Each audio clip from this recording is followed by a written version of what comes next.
Now we're set for Bedlam, but first we'll show you how the Iron Bowl ended. An absolute classic in 4 overtimes. Top of the 4th, Auburn gets the football first. Finley just limping around out there, tries for a pass in the end zone, but Kool-Aid McKinstry, the young DB, makes the play here. Yeah, he held on as long as he could, tries to make a play, but Kool-Aid steps in, the young true freshman corner, so Bama has to score now. Jamison Williams, you recall, out for targeting, so Mechie is the main target, makes the catch, gets the pylon, and Saban and the Tide survive in quadruple overtime. Of course, they got the Dogs next week in Atlanta.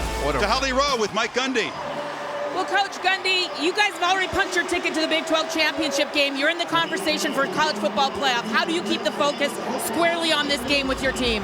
Well, we've done everything the same, and I've asked them to do the same thing they've done the other 11 weeks. They did a good job with it. You know, they know everything going on. I don't really have to say much. I don't have to motivate them. They've got this far being together as a team. I think they'll do the same thing. You've played in this game as a quarterback. You understand the emotion involved. What do you say to Spencer Sanders about using that emotion in a positive way? You know, he's been good. Spencer's really been even keeled this year, and he's done a good job. He's got a lot of experience. I'm expecting him to play very well. Thanks, Coach. 31st Bedlam game for Gundy. As a head coach, he's 2-14. But for a change, Kirk, they feel pretty good about the quarterback matchup here because Spencer Sanders, not the most spectacular, but solid, consistent this year. And he's been around for 3 years, plays with a lot of emotion. Now they've asked him to be a different kind of quarterback. He doesn't need to be dynamic.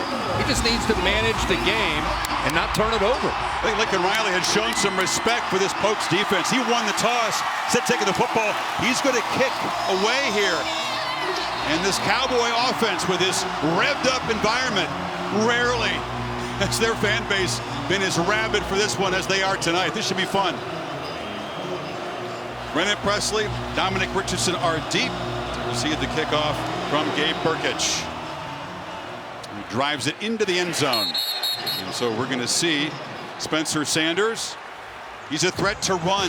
Oklahoma's been a little bit vulnerable to running quarterbacks, and he could hurt them that way tonight. Yeah, he's known as a dual threat guy. As I said, I think he's really grown in taking care of the ball. This is an offense, you know, it's okay to punt. It's okay to throw the ball away. And Spencer Sanders has had to grow in that area. Now tonight, because of this defense, I do think his mobility, whether it's design run, option, or scrambling, he's going to carry it 12 to 15 times. Number 2 rusher on this team after the starting tailback, Jalen Warren, who's gritting his teeth and playing hurt tonight, number 7. And a very hard clap from Sanders trying to draw the Sooners offside. Prior to the snap, ball start, offense, number 70. 5-yard penalty, it's still first down. It's Hunter Woodard, the right guard. Drew his own man off that hard clap. Big emotional rivalry game. Just want to settle in. Both sides want to settle in.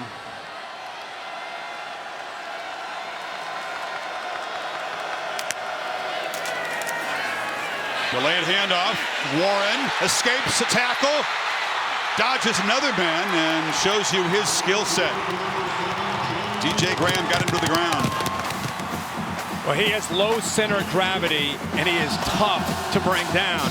I feel like, you know, he's 5'8". I feel like sometimes he does a good job of just getting behind the offensive line and making it tough on the linebackers. That time, there was penetration. You cannot bring him down with arm tackles, even though he is fighting through some pain. Warren, a 1,000-yard rusher already. Sanders looks to throw. His slant is incomplete. Try to get it to Tay Martin, his top receiver. Hard hit from Woody Washington, who's back healthy in that secondary.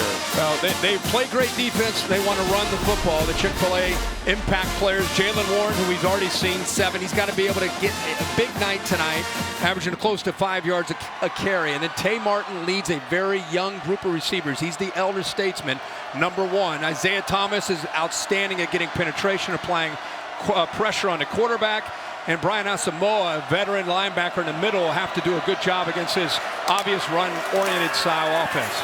3rd and 5, Sanders pressure, delivers under duress over the middle, and it's incomplete. Trying to get it to Presley, broken up by Justin Broyles, and the Sooner defense gets a quick 3 and out. But they're going to twist a lot, especially on 3rd down. They're going to try to affect the communication of the offensive line and try to get somebody free. That time Redmond does get free and affects the accuracy Good job by Sanders, buying just enough time to get that ball off, but not able to hold on there for a first down was Presley. So the false start before the first play stalls the drive, and Tom Hutton, lefty punter, gets it away. Washington drifts back and makes the fair catch at the 29. So here comes Caleb Williams. Let's see if he can get back on track. The mantra that Wiley has been saying to him all week: just make the routine plays, make the simple stuff. Don't worry about the spectacular. Yeah, instead of hitting home runs, he said, hey, it's okay to have, hit a single, hit a double, hit a single. Let the home runs eventually come to you. And tonight, they feel like they may have to, because Oklahoma State's so aggressive, they may have to throw to get back to setting up the run. Opening statement now for this tough Cowboys defense. They've given up a quick touchdown to OU each of the last 3 Bedlam games. Desperate to break that trend right here. Washington finds the open man and squeezes the ball in there to Braden Willis, and it's a quick first down across the 40. Chris, there's a single, right? That's what Lincoln Riley, decisive, quick decision. Defense is spread out. They're attacking. They want to penetrate. Nice play call by Lincoln Riley. Ball's out quickly by Caleb Williams, and a first down on their first play. Kennedy Brooks. And this is a tough group to run on. You talked about that wall of humanity that just changes the line of scrimmage. They stopped him for a 2-yard gain. That was Tyler Lacey, the Chick-fil-A impact players when the Sooners have the football. Yeah, Kennedy Brooks, and really put the offensive line up there. They're going to have to do a good job against this aggressive defensive front. Marvin Mims, when he gets isolated one-on-one. Brock Martin on the outside, 9. Really having a great year. And the leader, the veteran Malcolm Rodriguez, one of the top players. Such an instinctive linebacker in the middle of this defense. 2nd and 8. Williams fires downfield, and he had a man. Over shot, Michael Woods. And Michael Woods kind of hesitated, in coverage there against Bernard Converse. It's one-on-one without safety help. You see that? That slight hesitation, I think, affected the timing. I don't know what Woods was thinking. I don't know if he was thinking that he might be bringing him back with like a back shoulder, but instead, I think Williams saw that he had maybe a step on him, so he led him downfield. But that hesitation that time by Woods on his route impacted that route. And now they need 8 against the #1 third down defense in America. Delayed handoff. Brooks is going to try to run for it. Doesn't get there. Hammered down at the 45-yard line. And it's the Cowboys defense that gets off the field quickly. Well, they've defended this counter play all week with Jim Knowles. They know it's coming, and they know how to defend it. They've seen it in their sleep. This is an offense always with Lincoln Riley. They love that counter play. Surprised on 3rd and long, they went with it there, but the Pokes defense ready to bring it down before they got to the first down marks. Michael Turk would lead FBS in punting, but doesn't punt often enough. Less than 3 per game. Transfer from ASU, boots it high, and it will bounce out of bounds. It's a touchback. Oklahoma State caught a break that flirted with going out at the 1-foot line.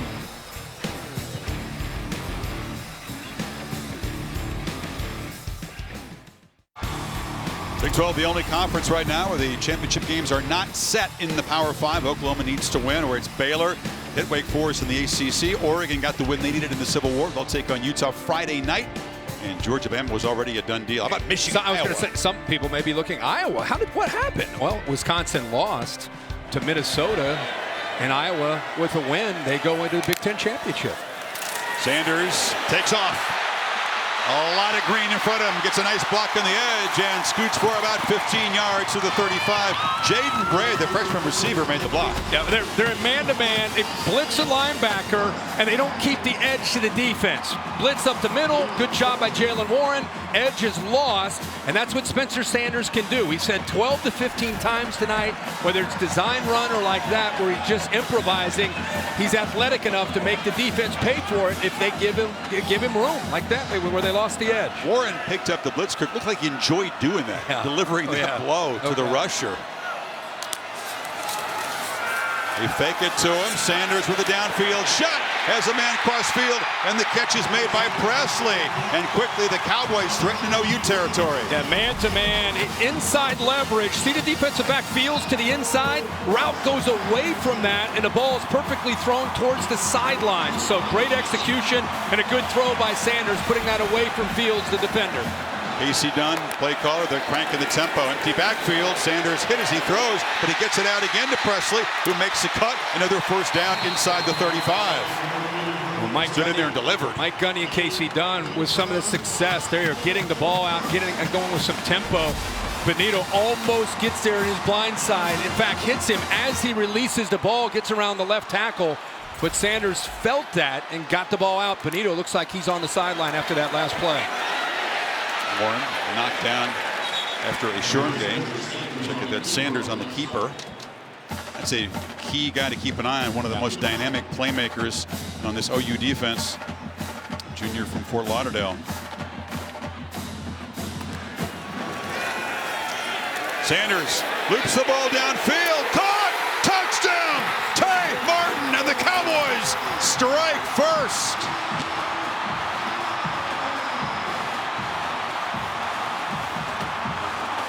Strong drive by Sanders, Kirk. Man, he did a heck of a job of getting the ball out quickly. They played zone this time. They've been playing man-to-man, and because it was zone with a high safety, he had to get the ball out quickly to be able to get the ball in to Martin before the safety Broyles came over. Without that hesitation, the progressive pylon cam shows he gets into the end zone, but a great ball. 2 incompletions on the opening drive, 3 for 3 on that possession as they take it 80 yards in 5 plays, and Tanner Brown tacks on the PAT. That's a little old school Oklahoma State offense.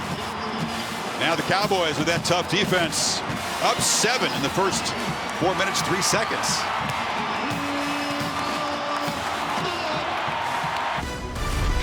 Saturday Night Football on ABC is presented by Capital One.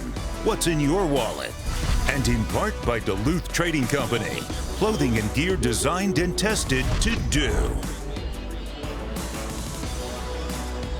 Festive Stillwater, that's Tay Martin, who plays that Z position among the receiving corps. Des Bryant, who's here tonight, started that. And look at this tradition of guys who have been highly productive. Justin Blackman, James Washington, Tylan Wallace most recently, and now Tay Martin, was once at Washington State with Mike Leach, has that position. Yeah, you play the Z in Mike Gundy's offense, and you're going to get opportunities. And Tay Martin has battled through quite a few things, but is the leader. We've had a lot of injuries on the perimeter this year, but number one, off to a good start tonight. Unquestioned veteran in a very young receiving corps, makes his 55th catch of the season. Tomorrow morning on Sunday NFL Countdown, Patriots rookie Mac Jones, Crimson Tide star, sits down to share the story of his journey to the NFL. Then on Monday Night Football, Russell and the Seahawks, hungry for a win, take on Washington, 8 o'clock on ESPN and the app. Weird to see Seattle last place in the NFC West. All right. See if Oklahoma can answer here. 2-back look, Jeremiah Hall, the H-back, and Brooks flanking Williams. That's Mims who comes in motion to get the ball. Well, they try to get it to him, but overled by Williams. That's one of those simple plays he didn't make. Yeah, and against his defense, you're going to need to make the simple plays and get 2 or 3 yards because of how aggressive they are. I'll tell you, this defense, they don't have a first-round draft pick on the defense, and yet they're one of the top defenses in the country. We'll talk more about why that is here in a little bit. Williams on the run, fires, and wide open is Jeremiah Hall. The H-back rumbling down the field. The man who scored a trick play a year ago in Bedlam hurts the Cowboys again, big time.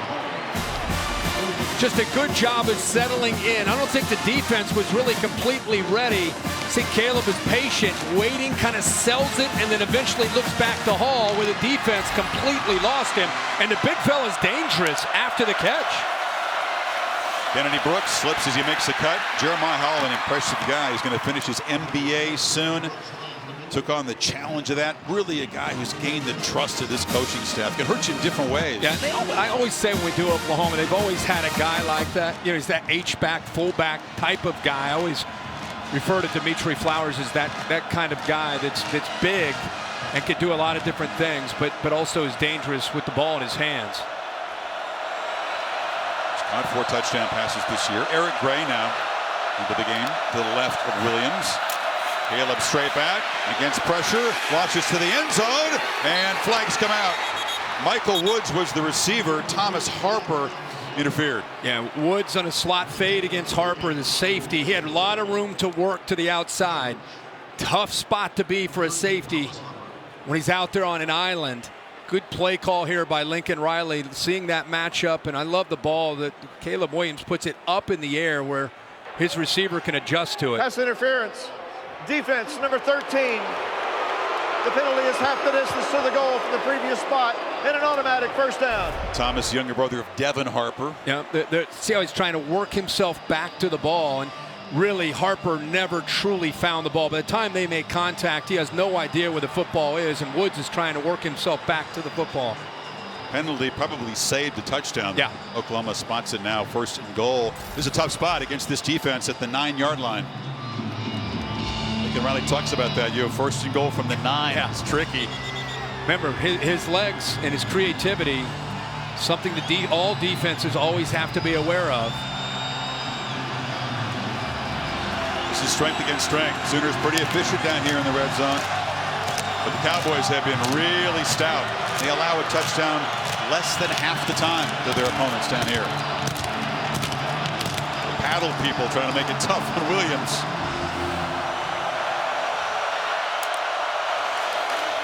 Brooks on a delay, has to bounce it, and he'll be stacked up, dropped behind the line.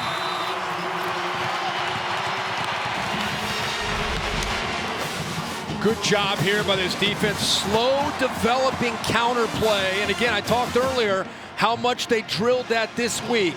He's forced to bounce it outside. That is not where Kennedy Brooks is real strong. He is more of a downhill, one-cut type of back, but a good job by the defense, again, of pushing that to the outside. Rodriguez, top tackler in this defense by 25 tackles there on the stop again. 2nd and goal. Pressure comes. Delivered, touchdown! Nice pitch and catch. They beat the blitz, and Brian Darby with his 2nd touchdown of the season, and Riley's offense answers quickly.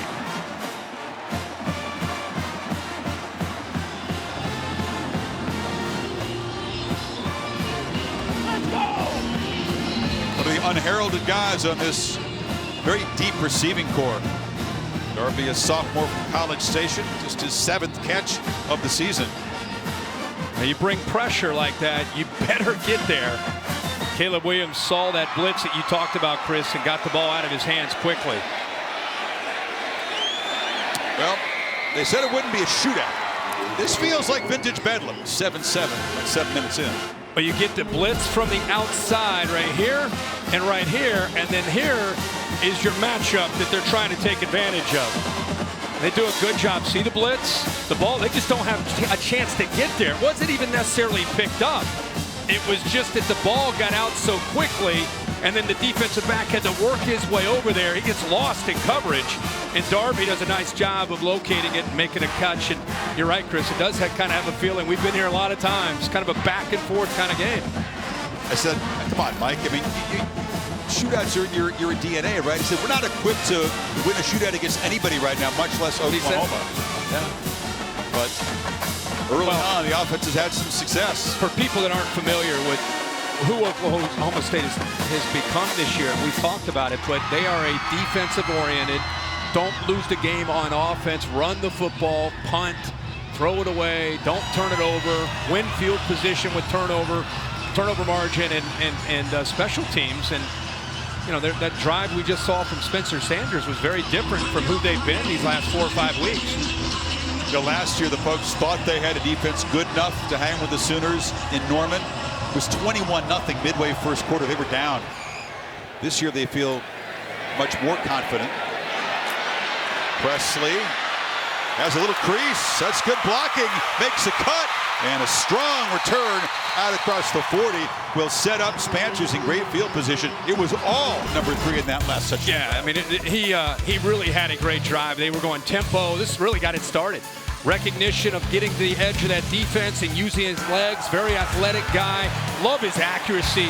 He's clean in the pocket, has time. That time Benito kind of got to him, but still was able to get the ball out to Presley. Recognizes too high safety. He's got to get the ball out quickly so that safety 25 can't get over, and he makes a nice throw there. So he is in sync, at least early in the game for Oklahoma State.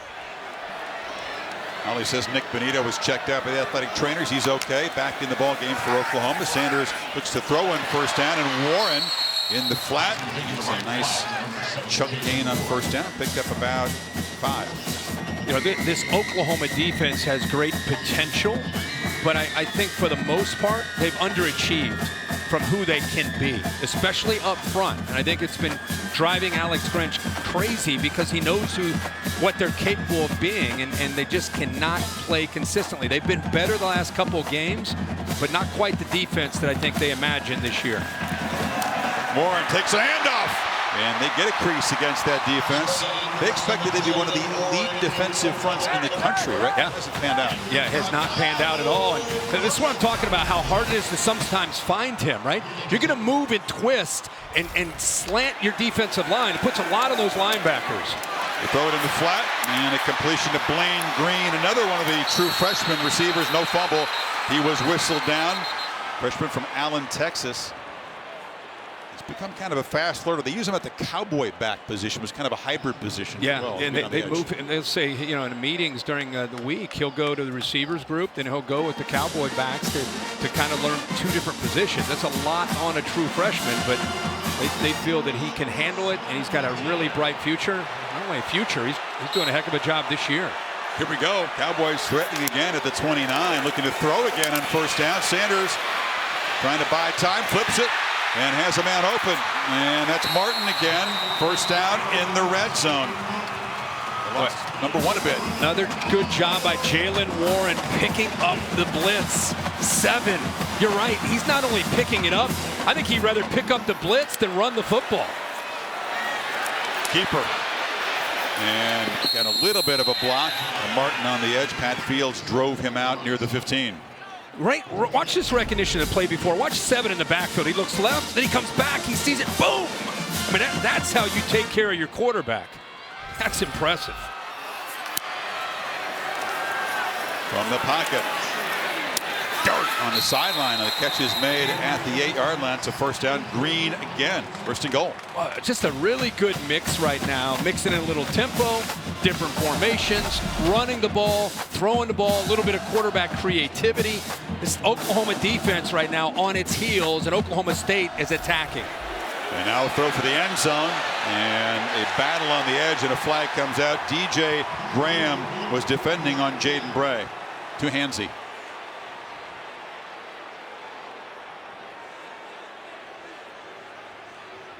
Going to be battles on the edge all night, as there always are in this rivalry game. Prior to the pass, holding, defense, number 9. The penalty is half the distance to the goal from the previous spot, and an automatic first down. So he just grabs him. Yeah, right at the line of scrimmage. Grabs onto his shoulder pads and the jersey. That was even before the ball was in the air. You heard the official on the call, so they get inside the 5-yard line now. This is a 6-play, 54-yard drive at 1:46. Just moving right down the field. They fake it to Warren. End around to Martin, who just waltzes in. They're in a play-calling rhythm and executing beautifully. Cowboys back on top. Again, I think Oklahoma's defense right now is just trying to figure things out. They are lost, and it's a great call.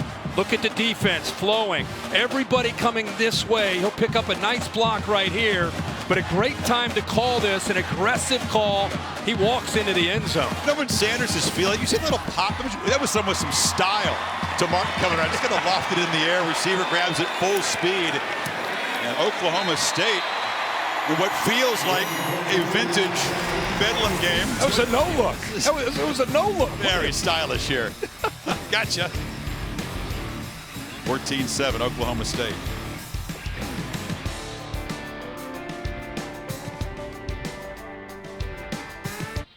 For Bedlam, this is just balmy weather for the Goodyear blimp, providing aerial coverage. Anything can happen as long as you have the drive. Goodyear, more driven. Where's the windstorm, the ice storm that usually accompanies? I know. Yeah, this is the nicest. We've crazy. been coming here forever. This is the nicest weather. Riley and Gundy preseason talk at midfield. They were talking about the weather. What else? Because it is surprising to folks here. Ray lets it go. Now, in the previous drive, take a look at as they were cranking up the tempo. Here's what happened on that completion. Yeah, look at this, and you know, you wonder, is it happened so fast? Bill, what happened there? Why didn't they stop that? If the officials on the field rule that that's forward progress, then replays out of it unless it has to do with a first down or goal line. Okay. Even if the whistle hasn't blown, because it had not blown at that point when the ball was ripped out. That's correct.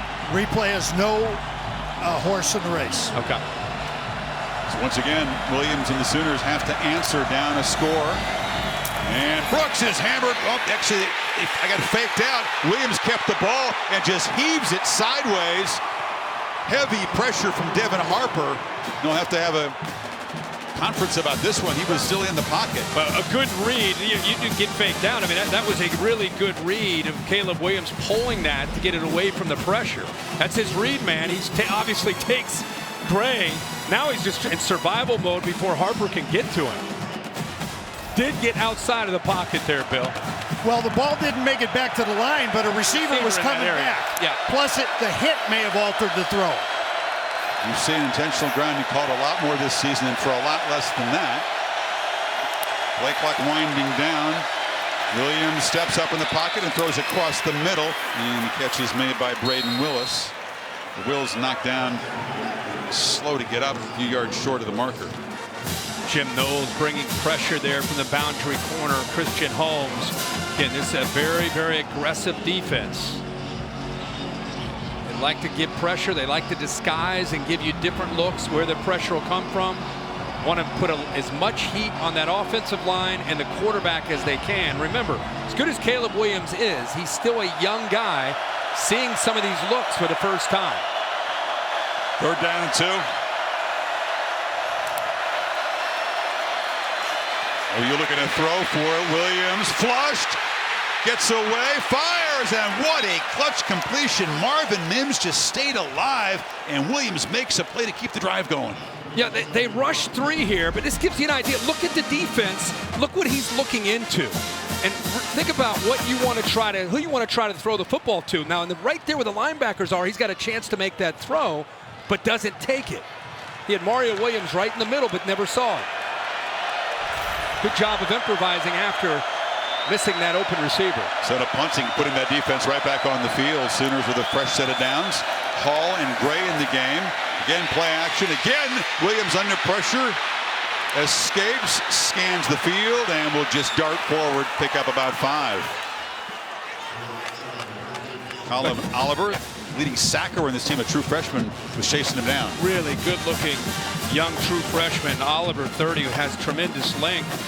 But how about the strength? Caleb Williams known for his speed, but that time showing the strength to be able to pull out of that potential sack and get some positive yardage.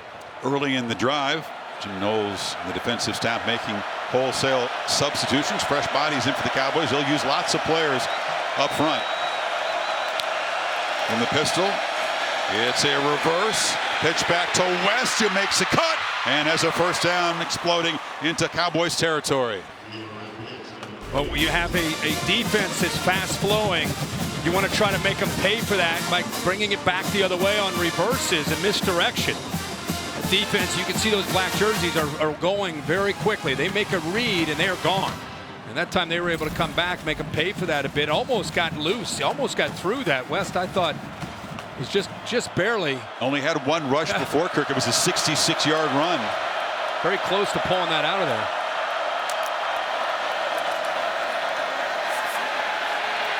Williams delivers across the middle, and that's the rugged Hall making his second catch. Knocked down at the 40. It'll be a 7-yard gain.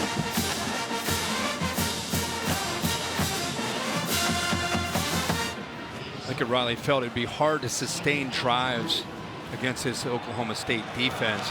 He thought explosives and big plays would have to be a factor tonight because they're just so good defensively. Sooners doing early what no opponent has really done against this Cowboy defense. They only give up 15 points a game.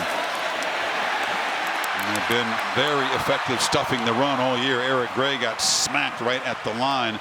Brendan Evers got there first. A big battle tonight in this game is going to be the Oklahoma offensive line, where I think they've grown and gotten a lot better against the attacking downhill defense of Jim Knowles. Rodriguez and Harper, the most productive linebackers, are always coming downhill, and it's tough to climb to that second level. So that'll be a great battle, especially in obvious running downs. See how they hold up, the Sooners up front. Third down again, they need 3.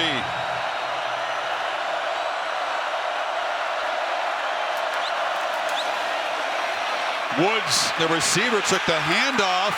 Not quite as physical as one of the running backs, and he doesn't get first down yardage. So a 4th down coming up just inside the Cowboys 40.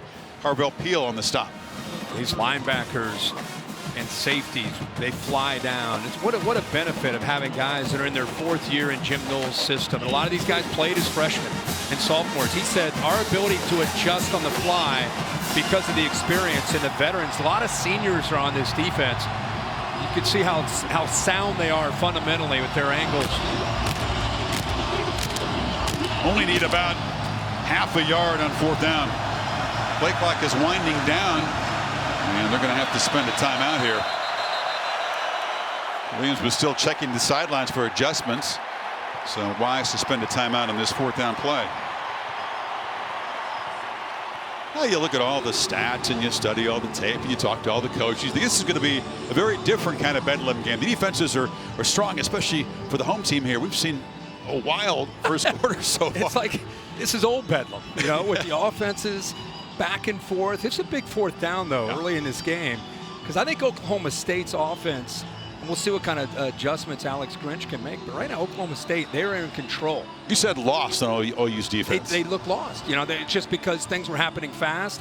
It was such a mixed look of formations, personnel groupings, run, pass. It's more of a compliment to Oklahoma State and what they're doing than it's really a knock on Oklahoma. See if the Sooners use that offensive line you talked about, make it a straightforward call on 4th and a half yard. Not an easy call here. You know, if you stay in the middle into the teeth of that defense, that's a tough place. Or do you go out on the edge? You don't want to run sideways against this team either. Muscle bunch to the right of the formation, and it's a sneak. Fighting hard, and looks like Williams was able to fall across that yellow line and convert. I thought Brock Martin, 9 on the edge of the defense, hit him at first and maybe would have a chance to get his left shoulder in front of Caleb Williams. Watch him come from the right there. He hits him, but to the credit of Caleb Williams, he got low enough and was able to avoid the shoulder of Brock Martin to pick up that first down.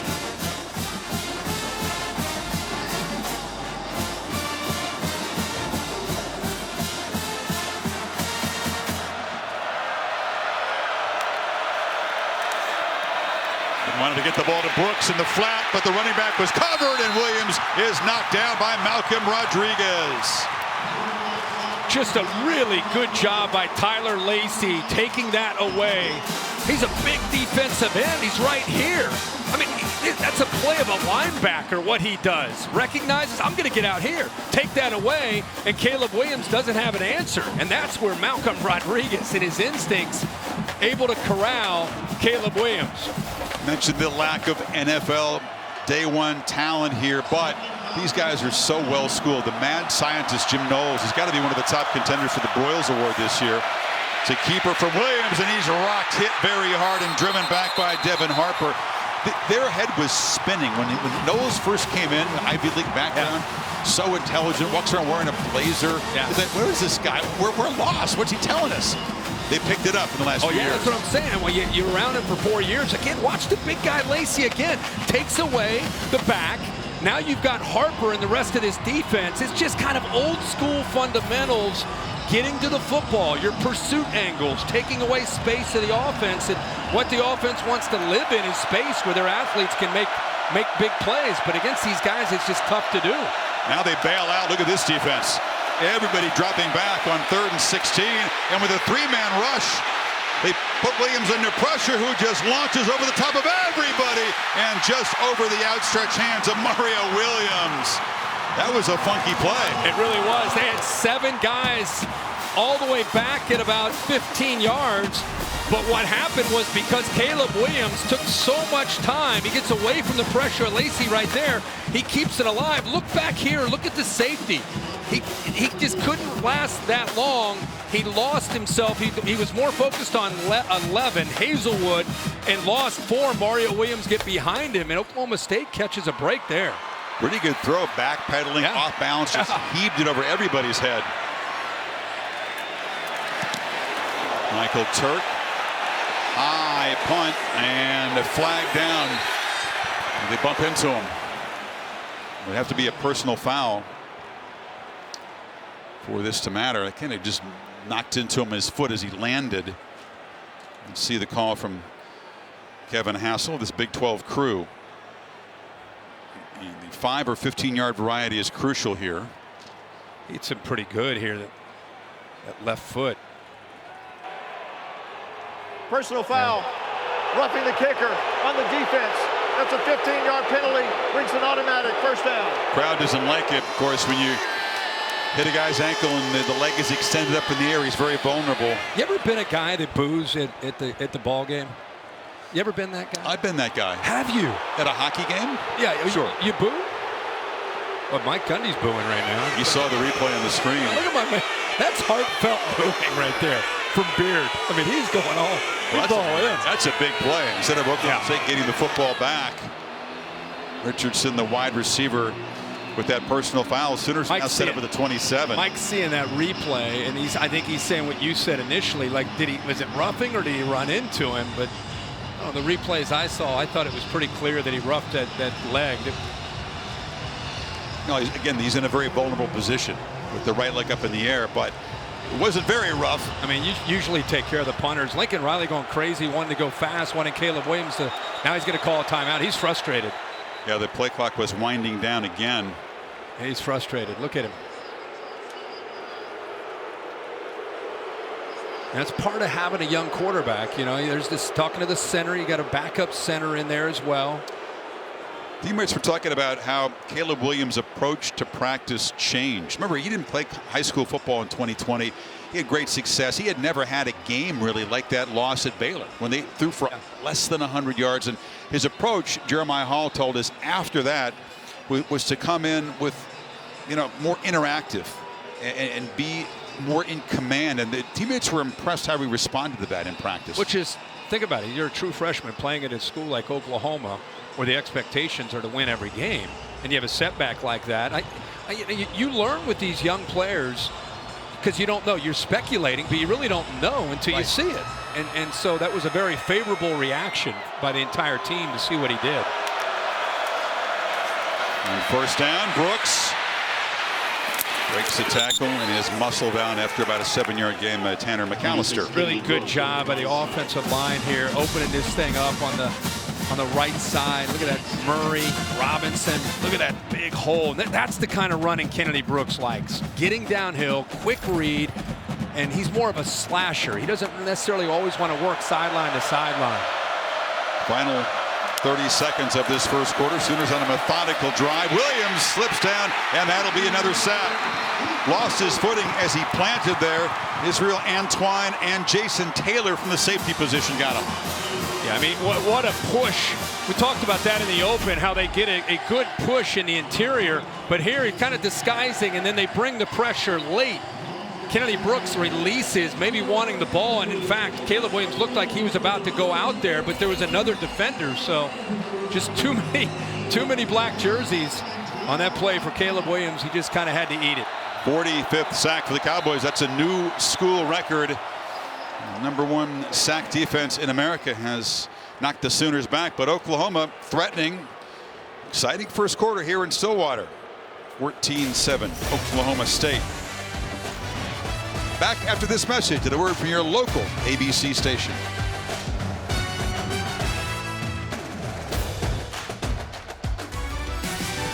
Welcome back. Saturday Night Football on ABC, presented by Capital One.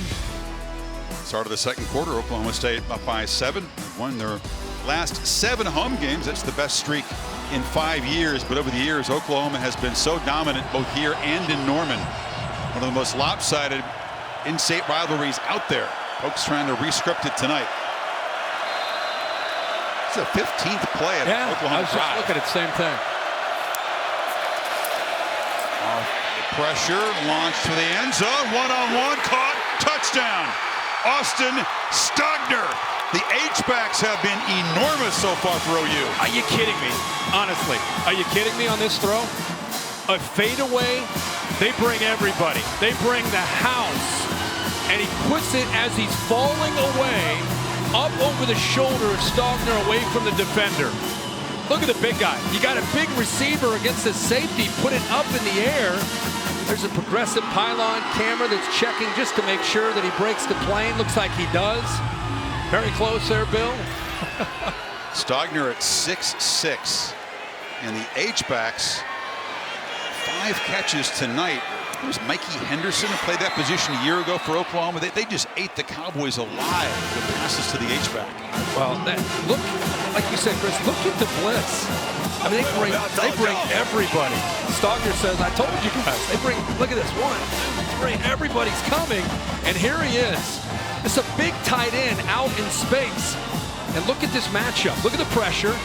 Nobody's going to pick this up. I want you to watch 13 fall away as he's throwing that. And then look where this football lands.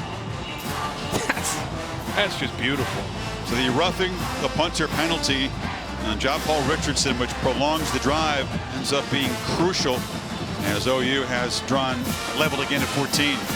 Big fella had a little push there at the end, but when you throw the ball that well, hopefully, Bill, the officials let that go. I mean, it wasn't that big of a push. We were talking earlier in the game about mutual combat. Yeah. They both were kind of putting their hands on. I like that. Nobody's really gaining an advantage. Right, You're just finding your opponent. Yeah. How about that throw?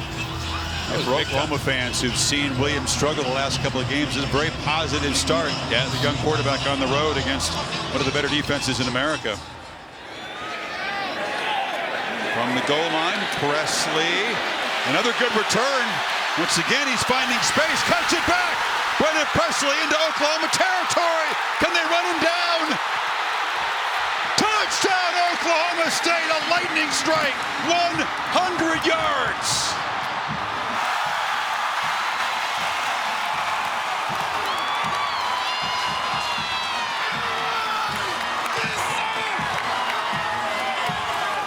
I tell you, with his speed, he doesn't need a lot of room. Some good blocks on his side. He pulled away from Brian Mead, the linebacker, who's covering that kickoff. Looked like he had a chance to maybe bring him down. But the right side on that right return, couple critical blocks, and you get him out in space. He's exciting. You're right. Excellent blocking once again early in the return, the second straight kickoff return. But that time when he got space, they could not run him down. 5'8", 175 out of Tulsa. Watch 52, 47, boom, boom, a couple good blocks. Then right there, I thought Mead might bring him down. Now he's dangerous. Now he's out in space. Nobody's going to be able to catch him. Fireworks all over the place. And the special teams deliver for Mike Gundy. The third time, Oklahoma State back on top by a touchdown. Spencer Sanders says, I got no problem with skipping a series. Let's take the lead on special teams. And what an answer after that great drive of 15 plays and a throw by Caleb Williams. There's a reaction from the quarterback. This is Bedlam.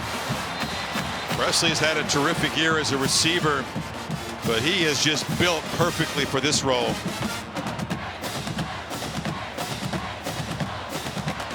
Once again, this Oklahoma offense is going to have to answer. They've been up to it so far.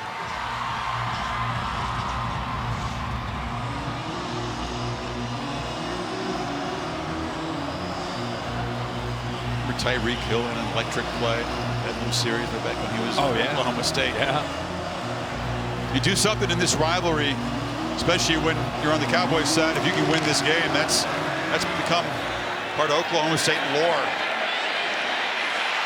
Gray knocked down by his own man, tripped down at the 18-yard line. AT&T 5G Skycam. Zooming over the field here.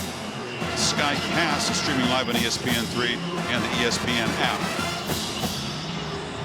Great Clips Command Center, also streaming on the ESPN app and ESPN3. Lots of ways to enjoy this Bedlam game. So Williams and the Sooners, Kirk, back to work from their 16. Just as Lincoln Riley told us, he felt that they would have to throw, especially early in this game, because of the style of defense that Jim Knowles plays, where he's attacking. And they have. They're 120 yards through there, only 16 on the ground. Brooks has some space in the middle and muscles forward for about 5. Well, I think this offensive line has really grown. I mean, it's been an area over the years. It's while all the skill guys get most of the attention. Anybody who really follows Oklahoma would tell you the offensive line and how physical they have been over the years has been incredible. And this year, it was a group that had to gel. They've had some injuries. They've had some new faces. And late in the year, you can start to see them kind of putting it together and playing with more continuity because of the obvious experience. Brooks in the flat. Has a couple excellent blocks, makes the cut. Kennedy Brooks. They track him down at the 45-yard line, but a big play out of the backfield and a whiff by Thomas Harper there. Well, watch the wall that Harper runs into, because Stogner gets out there. You also see Hall, and he had Kennedy Brooks man-to-man. And so by creating that wall for him to have to work through, it gave Brooks enough room to catch the ball and then have enough room to be able to get upfield and pull away. Not used as a receiver that often. Typically that's Eric Gray in that role. Just the 6th catch for Brooks. They fake it to him, fire down the middle, and it's Stogner running free. And the H-back into Oklahoma State territory. But when you come downhill, you're going to be aggressive. Be careful. Watch him hesitate and then get behind you. Watch the little hesitation. I'm just blocking. Nope, I'm going behind you. Good job of baiting the safety, a veteran safety, and then getting behind him. And I love how that time Caleb Williams helped sell that by being patient before he made that throw. It's all about the H-backs tonight. They've not looked to feature the wide receivers yet. Working down the middle of the field. Cowboys crowd the line. Brooks gets through that run. Blitz breaks a tackle in the clear and now muscled out at the 11-yard line. See, you go back to that last play. By running that play, not only is it successful, now I'm a safety. Now I got to be a little bit leery. Instead of just coming downhill quickly against this run game, now I got to worry about play action. And now by sitting back, now you can go back to your bread and butter, physicality, running the football and trying to win the line of scrimmage. That run puts Brooks over 1,000 yards for the season. The 3rd time running back has done that in his Oklahoma career. First down outside the 10. Brooks has it again. That time smashed right at the line of scrimmage. As Brooks joins guys like Damon Parker, the great Adrian Peterson, Samaje Perine. And that's a pretty exclusive club. 3,000-yard seasons. Of course, Brooks opted out, did not play in the 2020 COVID season. But he has been a serious force in these Bedlam games. Hurt the Cowboys big time in 18 and 19. 160 plus in each of those 2 games. Gray is in for him on this 2nd and 10.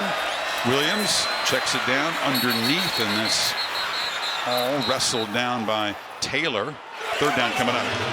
Well, it's getting feisty. Darby and Harper jawing. Yeah, in front of you. There's Darby, yeah. Harper. Poor photographer paid the price. Man down.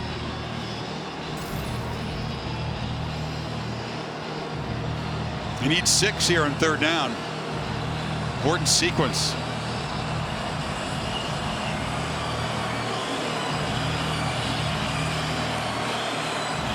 Gray is the tailback. 3 men to the right. They throw back to the left. One-on-one jump ball, and it's broken up. Trying to get the ball to Jaden Hazelwood and Jarek Bernard-Converse. The most targeted defensive back in coverage, made a nice play, and here comes the field goal team. Well, he loses him. He put his hand on him, and then he got behind him. The reason they like to go to Hazelwood down here is he's 6'3". Ball's thrown pretty well, But give Bernard Converse credit. Never quite gave up on the play and eventually got a hand in there to be able to knock it away. Gabe Burkage was ultra reliable till the last couple of games. He missed 2 wide right in the loss to Baylor. Doinked a chip shot off the left upright last week. Needs a make to get back some of that confidence and drives that one through. So Oklahoma, another long drive, but they settled for 3, and the Cowboys lead is 4. This is why Lincoln Riley was losing his mind in that timeout. Yeah, I mean, this happens so fast. You know, you're wondering, is that pass interference, Bill? The left hand, though, right? Yeah, he's got a restriction with the left arm that's forcing the receiver only to go up with one hand. That's not mutual combat. That's restriction. He's just livid. And restriction is what I think Lincoln Riley, I mean, he worked the officials over and given some demonstration during that whole break. Careful when you demonstrate. Don't put your hands on the official. Yeah. But I think he has a, Bill, after looking at that second shot, you could really see the hook there with that left arm. I would have easily supported a pass interference call. And this is a short kick. They keep it away from Presley, and that's Richardson knocked down at the 28-yard line to Chris Felica. The Bear with our Affleck trivia question tonight. Chris? Test your little knowledge here about the recent college football playoff history with tonight's Affleck trivia question. Oklahoma 10th, Oklahoma State 7th this week. What is the lowest ranking entering championship Saturday for a team which went on to reach the CFP? So basically we'll be looking at Tuesday's ranking. Ohio State was 6 in 14, I think. First year of the playoff. Yeah, and they went by TCU and Baylor. Ardell Jones stepped in the Big Ten championship. They were like 16th when the first rankings came out. They were way down there, I think. Yeah. Sanders on the run, and the ball batted down, just rejected by big Isaiah Thomas, senior from Tulsa.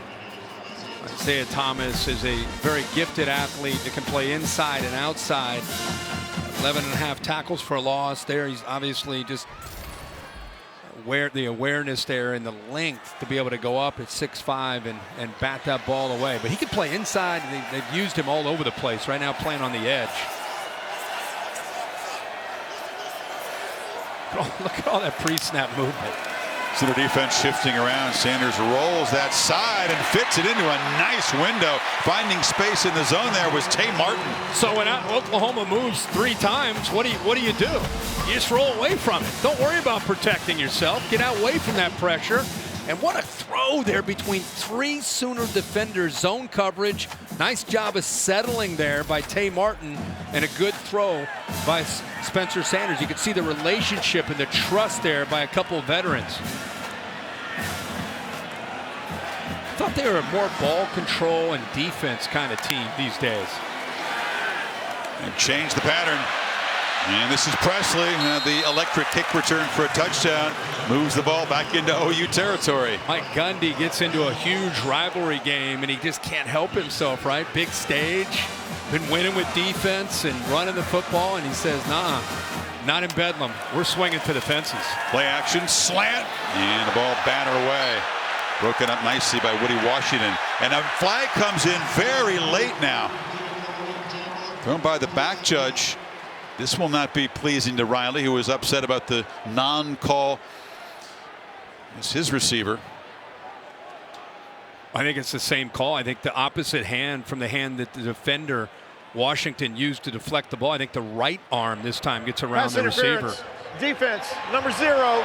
The ball be placed at the spot of the foul. Carries an automatic first down. Lincoln's saying, guys, that's exactly what happened to my guy. Watch his right arm. Left arm works the football. Right arm wraps the arm of Tay Martin. We refer to that as a hook and turn. Hook and turn, there it is. Fresh bodies for the OU defensive front. 3 backups in there. Oklahoma State threatening again.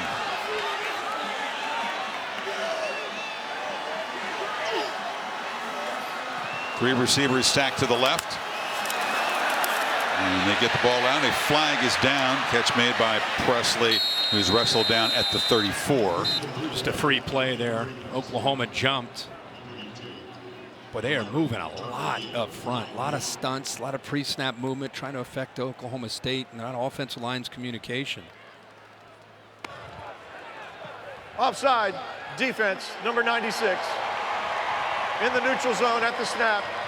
5-yard penalty. First down. So it's this movement before the ball. You know, you think, why are these guys doing that? Well, they go from an odd look to an even look, and anytime they move as a group, it affects what that center's calling out to communicate what they need to do, whether it's pass protection or combination blocks in the run game. That's Alex Grinch has been doing that since he was at Washington State as a defensive coordinator. 1st and 5 now. Sanders keeps it and doesn't get the blocks he needs. Flying in to make the play is Turner Yell from the safety position. Yeah, he does a nice job. They're actually rotating and moving. Keep an eye on him. He comes all the way over because of the motion, and his eyes are in that backfield, anticipating a run. You know, they missed him this year. This secondary is buttoned up now because they're healthy. Turner Yell comes back, and it allows the others to move around. Sanders takes off, escapes the pocket, sprints straight down the field, and dives for a first down inside the 25. 18 runs of 10-plus yards this year. That's a lot for a quarterback. Again, the scouting report had to say 3 is a factor, especially on 3rd downs where you can scramble. Nobody there in the middle of the defense. Playing with tempo, and in the flat, it's Warren.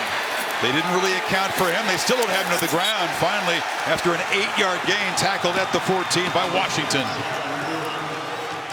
Well, Oklahoma State is not only having success, they're doing it with the tempo to impact what Oklahoma can do to settle in and make adjustments. They don't look settled in at all. Warren spins free of a tackle. It's 1st and goal. You know you have a defense in trouble when they're looking over to the sidelines. They're trying to get substitutions. You got guys with hands on their hips trying to get on the same page. And it's been this way most of this first half. This is not what the scouting report showed of Sanders in this offense from most of what you've seen all year. But this is Bedlam. Expect the unexpected, right. Everybody says, right? That's right.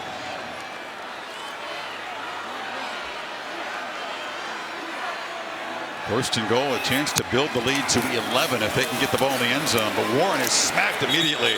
That's big Perry and Winfrey, the senior nose tackle.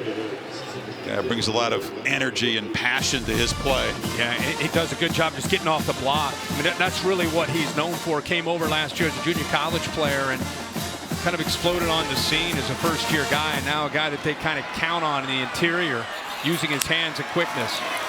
Sanders has time and he has space and takes off and is going to be slammed down. Brian Asamoah, #1 tackler on this defense, All-American type level of play from this guy. He got the quarterback that time. Yeah, the big adjustment that Alex Grinch is going to have to make at some point is there has to be more of an awareness to Sanders and what he can do running the football. I told you he may run it 12 to 15 times tonight.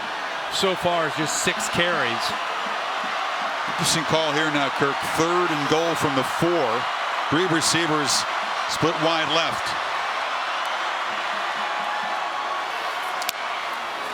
And they give it to Warren, and the Sooners all over him. Nick Benito flew in, dropped him back at the 10, and here comes a field goal attempt. It looked like a miscommunication on the right side of the offensive line. Wilson, a right tackle, he goes out wide. Watch him move out to his outside. Benito go underneath him, and nobody picks up the most gifted front player that OU has. I mean, you got to be aware of where 11 is, but Wilson moves to his outside, making it easy for Nick Benito to come up underneath and make a tackle for a loss. Tanner Brown, the Californian, who's very, very reliable inside 40 yards. Knocks that one through. So Oklahoma State back up by 7.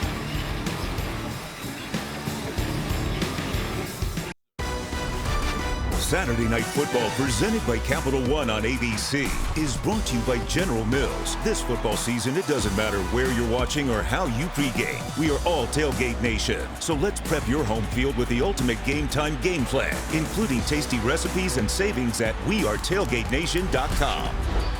Those are the 2 previous top 10 matchups in Bedlam history.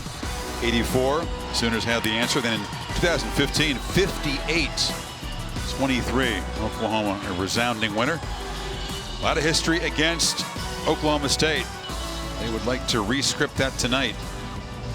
This is enormous for them. Yes, they've clinched a spot in the Big 12 championship game, but if they can win, besides bragging rights, besides paying back the Sooners for all the misery. They would get Baylor instead of a rematch in Arlington. And that matters. And keep themselves alive for not only a Big 12 championship, but also a shot to get to the playoff.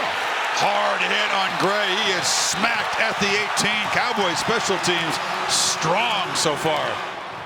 Big edge. Well, let's talk about Caleb Williams here. Early in the game, a lot of pressure. And I think it caught him off guard. He was just kind of settling into the game. They were coming from a lot of different spots. And then I think you saw him start to see the pressure, find the one-on-one matchups. And once he found the matchups, it was about just getting the ball out and letting your receivers win. Look at that pressure. Doesn't let the pressure get to him, puts the ball up where Stogner can make a play on it. And that's been the adjustment. Quicker passes and moving the launch spot where he's throwing the football instead of just sitting in that pocket, sometimes getting him out on the edge.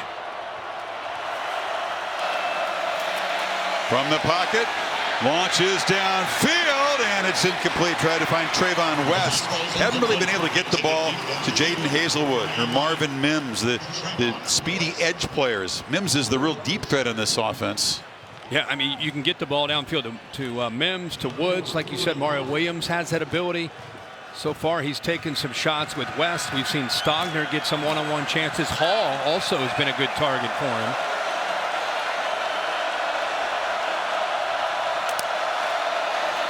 Second and 10, three-man rush, plenty of time. Williams finds a hole in that zone and gets it to Hazelwood, who makes the catch right at the marker. It's a first down. Yeah, when they don't bring that pressure, they're not obviously putting the same kind of heat on Caleb Williams. And I love that he's kind of waiting and being patient, and then he shows you the arm strength as Hazelwood that time just sat in the hole of the zone.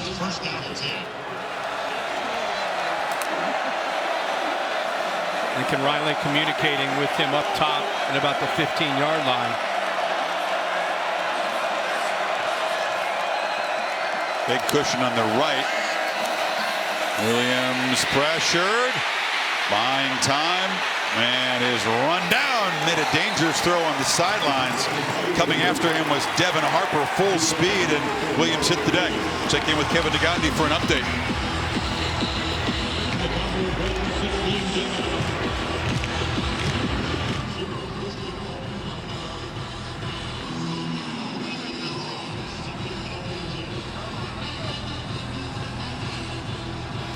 We've experienced that Thanksgiving weekend crowd in Palo Alto when the Irish come in there. It's intimate usually. Yeah, that's a good word for it. Notre Dame trying to finish at 11-1. Of course, very much stay alive in their CFP conversation. On second and 10, Brooks has got it, and they give him the edge. And he's off and running. Finally pulled out near midfield. Nice job by watch Jordan Hazelwood work on, just kind of help seal the edge up at the top. Does a nice job bouncing right around that block, and then that's a tough tackle. You know, safety coming up against the size of Kennedy Brooks, 215 pounds, running at full speed. He can either run over you or make you miss. Time made Harvard Peel miss. 22 more for Brooks, who's had a solid first half, 53 yards rushing. Short throw. Hazelwood wrestled down after about a 3-yard gain. Holly? Guys, it's really remarkable. Kennedy Brooks, as you know, sat out all last year, opting out due to COVID concerns, but he did not stop working. We've told the story before, but he got up at 5 a.m. every day, would do 2-a-days, whether it was footwork, speed drills, and then he would do a workout in the weight room. He kept working every single day, so when he came back, he hit the ground running. It did take him a couple of games to get into it, but he is at prime form right now. Really proud of this young man, how he kept his work habits even though he sat out. Good point, Holly. Physically, he's his best he's ever been. In the backfield, Williams kind of hesitated, and he'll be trapped for a 2-yard loss, and now it's 3rd and long. Great job up front, getting off of blocks, a play-action look. Got pressure from the outside. Saw the freshman Oliver work around. Then he had to step up, and look at the interior. Good job of the big fellas being able to get off of their blocks. SC 99 right there to bring him down. Also ran into a 320-pounder there. See if Jim Knowles brings heat or sits back, rushes 3, drops 8.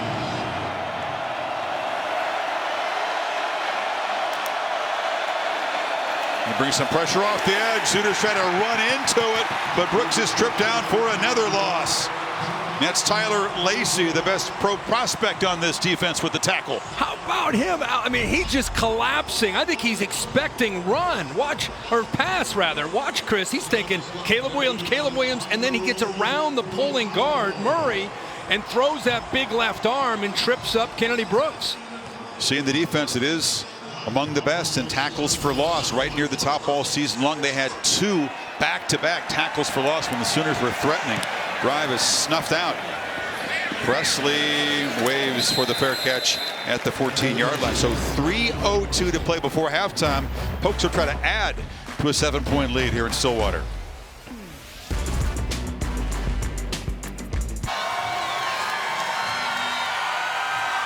That's what he's offering.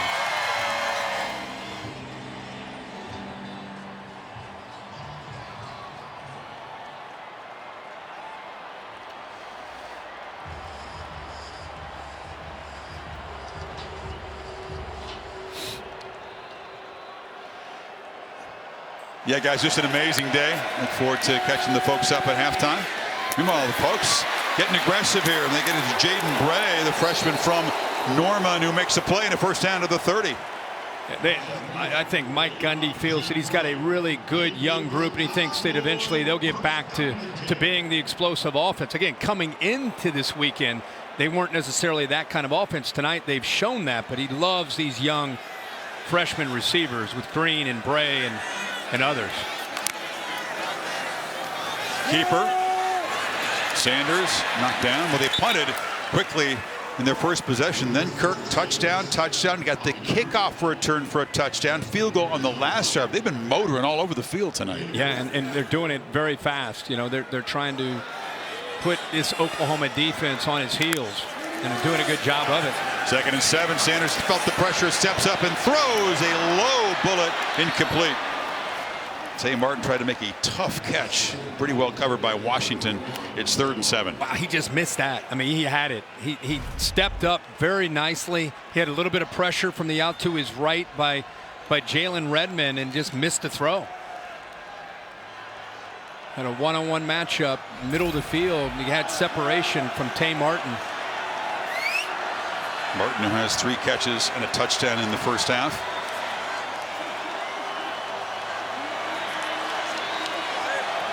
He's lined up to the right. 3-man rush, plenty of time, delivered in traffic, and it's intercepted by Washington. He's got a convoy down the sideline. Washington leaps into the end zone. Pick 6, Sooners. They're talking about it. Hold on now. They're talking about, did he step out? And the spot may come back outside the 15. We're going to take a look at this. Rolling on the field is an interception. First down, Oklahoma. Well, it clearly is an interception. Just make sure that he did step out of bounds. Washington is such an injury-plagued season. Chris, I think what he saw on 3rd down is he looked out and he felt that he saw man-to-man because of the square shoulders from the corner. But instead, he drops to zone. And when he drops to zone, he's right in the way and able to step it up. See, he thought he was in man-to-man. He thought he was eliminated with that outside receiver. Good job of disguising that by Woody Washington. And then he comes out of man. He's in zone, steps right in front of the throw, and then he's down the sideline. Steps out of bounds right there. Definitely stepped out. So the Sooners are set up at the 14-yard line. Momentum changing play near the end of the half, and Williams backpedals and throws it to the 11-yard line. That's Hazelwood, has been kind of the underneath target tonight. Well, this is a turning point in the game. Oklahoma State's offense doing everything pretty much they wanted, dictating things, and one critical mistake in their own territory, and Caleb Williams has a chance to tie it before the half. 21st takeaway by the Sooners. They lead the conference, and a rare pick thrown by Sanders. Play action, long throw, jump ball in the end zone, and that's Hazelwood. This time he does draw the pass interference flag from Christian Holmes. Now, these Oklahoma State defenders, when they've been one-on-one, have struggled to find the football. This time again, Holmes never turns his head around. It's a slot fade again. They continue to go to this play because they love the matchups. And again, we see an Oklahoma State defensive back really get lost in where he is in coverage and not locate the football, and then he's in no man's land. I'm sure why there's a long conversation with the officials. We've got two flags. Yeah, right. that was definitely in the end zone, which would spot it at the 2. There's one back in the backfield. There are fouls by both teams on the play. Pass interference, defense, number 0. Personal foul, unnecessary roughness, number 56 of the offense. Those fouls offset. We'll replay the down. It's the guard, Chris Murray, who said got a little too fired up there. He shoved the man to the ground. That's a little ticky-tack. Yeah, I didn't agree with that call. I thought we had a pass interference. I was very surprised that they called that on Murray. Ball was out, and he kind of knocked the pass rusher down, but it didn't look like much. So 2nd and 7 again. Woods goes in motion. Brooks has the football, knocked down after about a 2-yard gain. Watch 56. This is the play on Murray. This is the call. The defender went airborne, and then he comes down. Okay, Bill, I don't know how you feel about those. I mean, I know it was late, but when a player's on the ground, yeah, and then you attack him on the ground, that is a personal foul. Really? I didn't see it. I saw the initial push. I didn't see him go land on the guy. Yeah.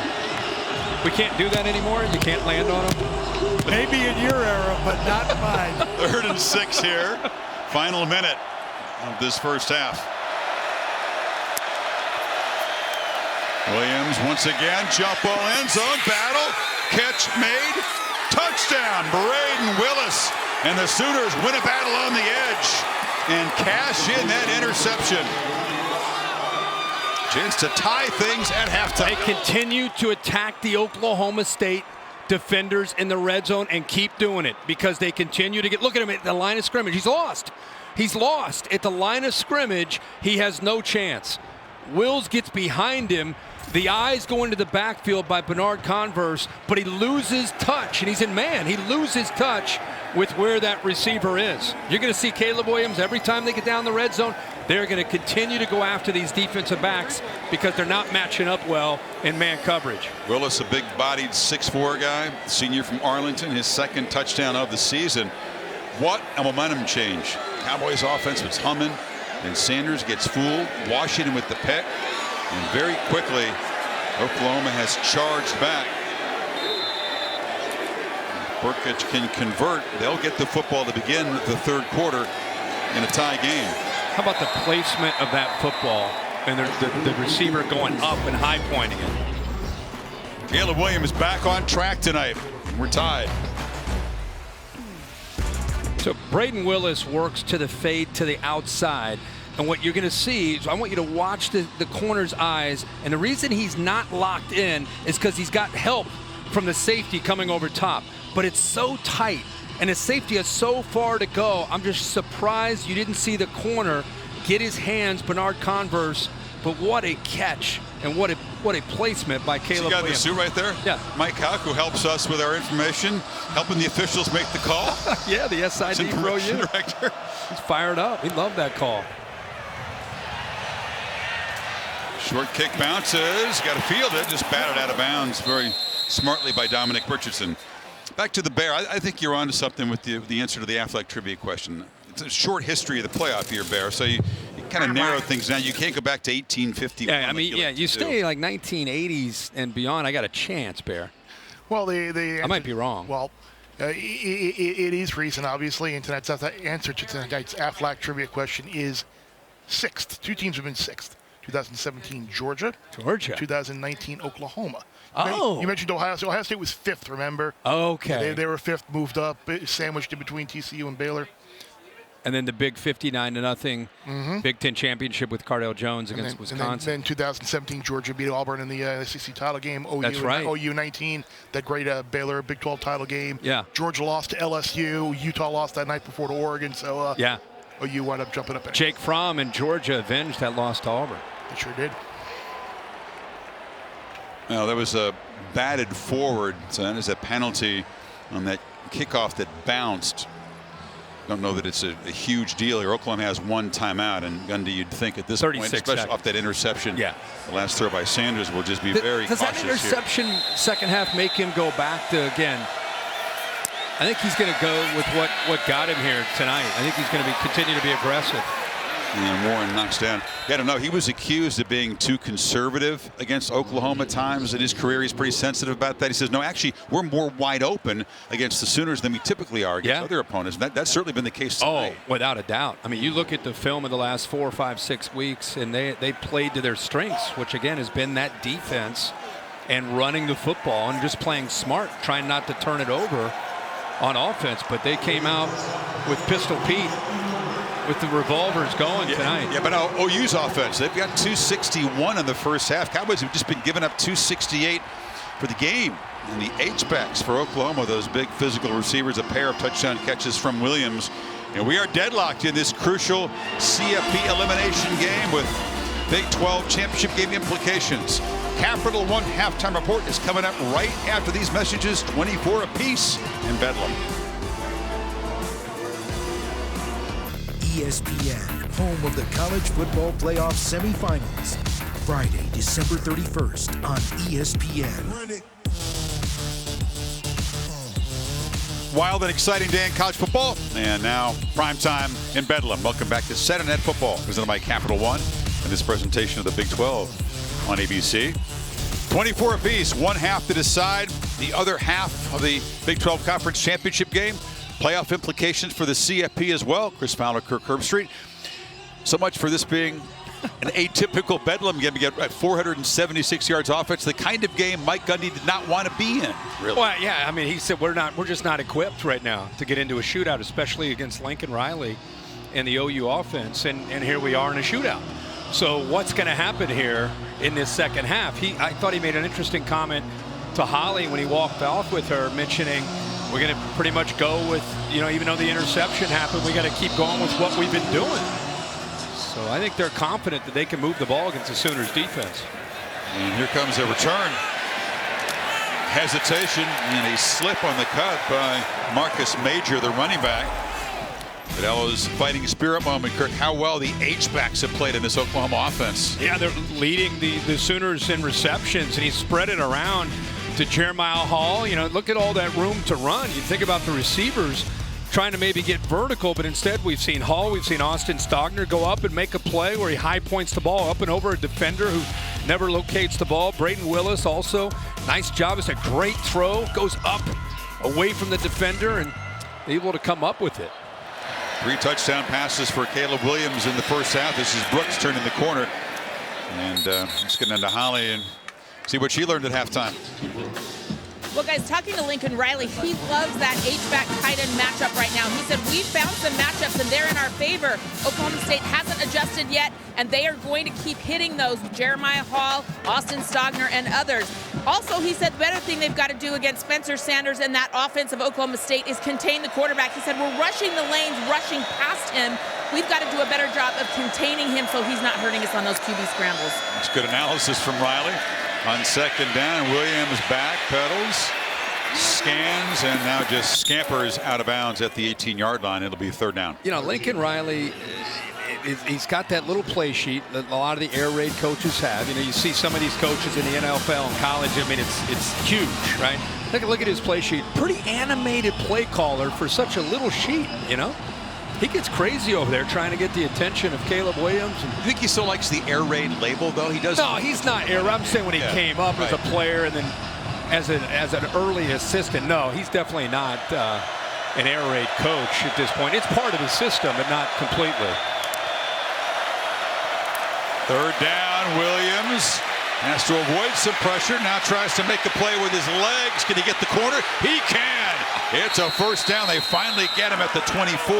Harper, but they move the sticks. Well, let's give the offensive line a lot of credit here. You saw a little bit of pressure from Brock Morton on the left, where he gets down, he submarines the offensive tackle, Harrison. But other than that, he keeps this play alive. And then the athletic ability and the speed to pull away from Devin Harper.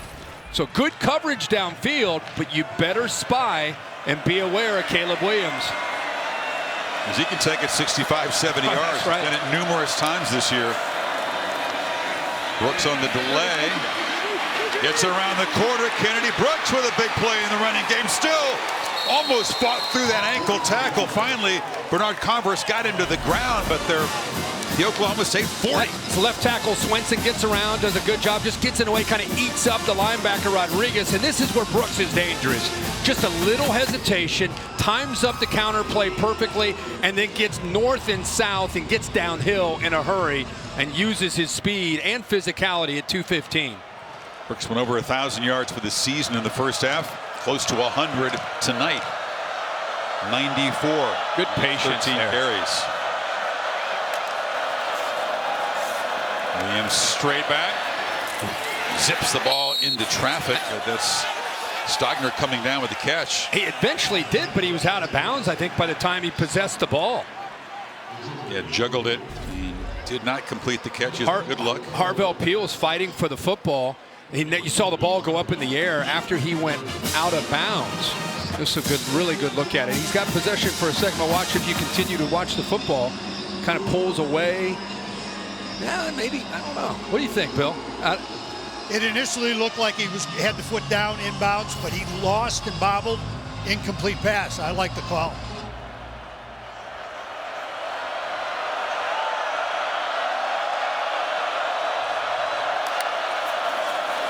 Second and 10. Williams backpedals and just throws it away. All that pre-snap eye candy didn't fool the Cowboys, and Walter Scheid came on the pressure. Yeah, good recognition. Part of that defense sitting back, a little chirping, making sure everybody's on the same page here with Holmes and Hazelwood. All right, now third down. Remember, we saw him scramble on a previous third down. Do they spy here? They bring pressure. I would spy. You know, these backers, right now they're out in coverage, but somebody's got to come down and keep an eye on the quarterback. Williams thought about getting away and delivered a low throw. Incomplete. No chance for Michael Woods to make a play. And it's fourth down. No, he had a chance to consider it. Nobody did spy him. He steps up away from the pressure. If he decided to take off and run, I honestly think he picks up the first down. Or he's got a really good chance, and instead he rushed the throw to Woods off balance, and it goes submarines to receiver. Took to punt. Presley had the kick return of 100 yards for a touchdown in the first half. Back to receive this punt and waits for a fair catch at the 6. First, second half possession for Spencer Sanders and the Pokes coming up. Want to tackle your fitness? Hey Siri, tell me more about Apple Fitness Plus. The students came back from their Thanksgiving break. Paddle people there in the Moss student section, brought to you by Taco Bell. Student section sauce is the hashtag. ESPN.com/Taco Bell to see how your school can compete. So Sanders and the Pokes got to be careful. They're backed up at their 8-yard line in this tie ball game. And the ball comes out on the ground to fight for it at the goal line. No signal yet. Safety. Oklahoma State got the football back. Dominic Richardson may have recovered it, but Oklahoma takes the lead at the safety. Chris, this is why there's so much potential with Perion Winfrey, the nose guard defensive lineman for Oklahoma. Look at 8 right in the middle, get the push. Look at the power. And he just tackles the ball carrier before he even had the football. He tackles the lineman, he tackles the ball carrier. Everybody is going down, and the ball is loose. Looked like the Sooners would jump on it, but Wilson somehow comes up with it. There's the progressive pylon cam. Ball punched out right there. Oklahoma State very fortunate the Sooners didn't fall on it for a touchdown. Jalen Redmond, 31. I couldn't tell if he was close to being offsides or offsides. He got a quick get off on the football. I don't know if maybe he did not cross the line of scrimmage. That's Mike Gundy's saying the same thing with Jalen Redmond. It did look to the naked eye live that they had jumped off. Yeah. take another look at it here. That's what they're fired up about. Watch right here. I don't know if he actually crossed. Bill, what do you think? He started to move, but I don't see him in the neutral zone at the snap, so Okay. I have him clean. It's the first lead for the Sooners tonight. Boy, what an enforcer there by Winfrey. And just as you said, be careful, deep in your own territory. Number 8 takes over. Watch his power. Bull rush. So turnovers for the Cowboys. The interception late in the first half. The fumble in their first series of the third quarter. Now they got to kick it back to Williams, down by 2, and all of a sudden there is a hush in Boone Pickett Stadium.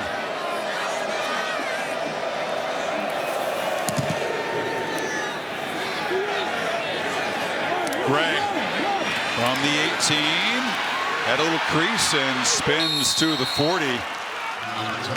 Time for the Pokes defense to kind of earn their stripes here and live up to their reputation. Goodyear providing aerial coverage, making the plays that move you forward. Goodyear more driven. Yeah, I mean, Chris, the open in this broadcast, we put a defensive graphic up, and almost every category, whether it's third down defense or against the run or total defense, score points allowed, they're number 1 or 2 in the nation in almost every category.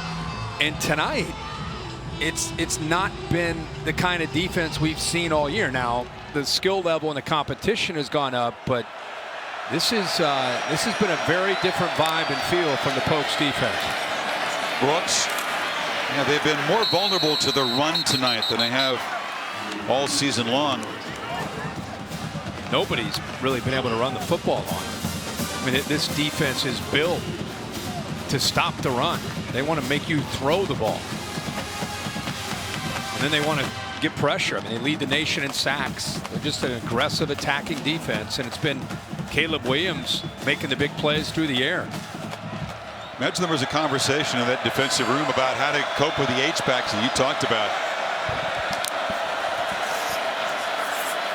Williams pulls it, wanted to launch downfield, and now checks it down off the hands of Brooks. Long throw. He had some space there. Should have made the catch. So at defense, it's known for it being aggressive and sacks and tackles for a loss. Instead, they say, you know what? Let's play coverage. Let's let him sit back in the pocket. Let's give him time. Let's take away everything downfield, and let's make him check it down.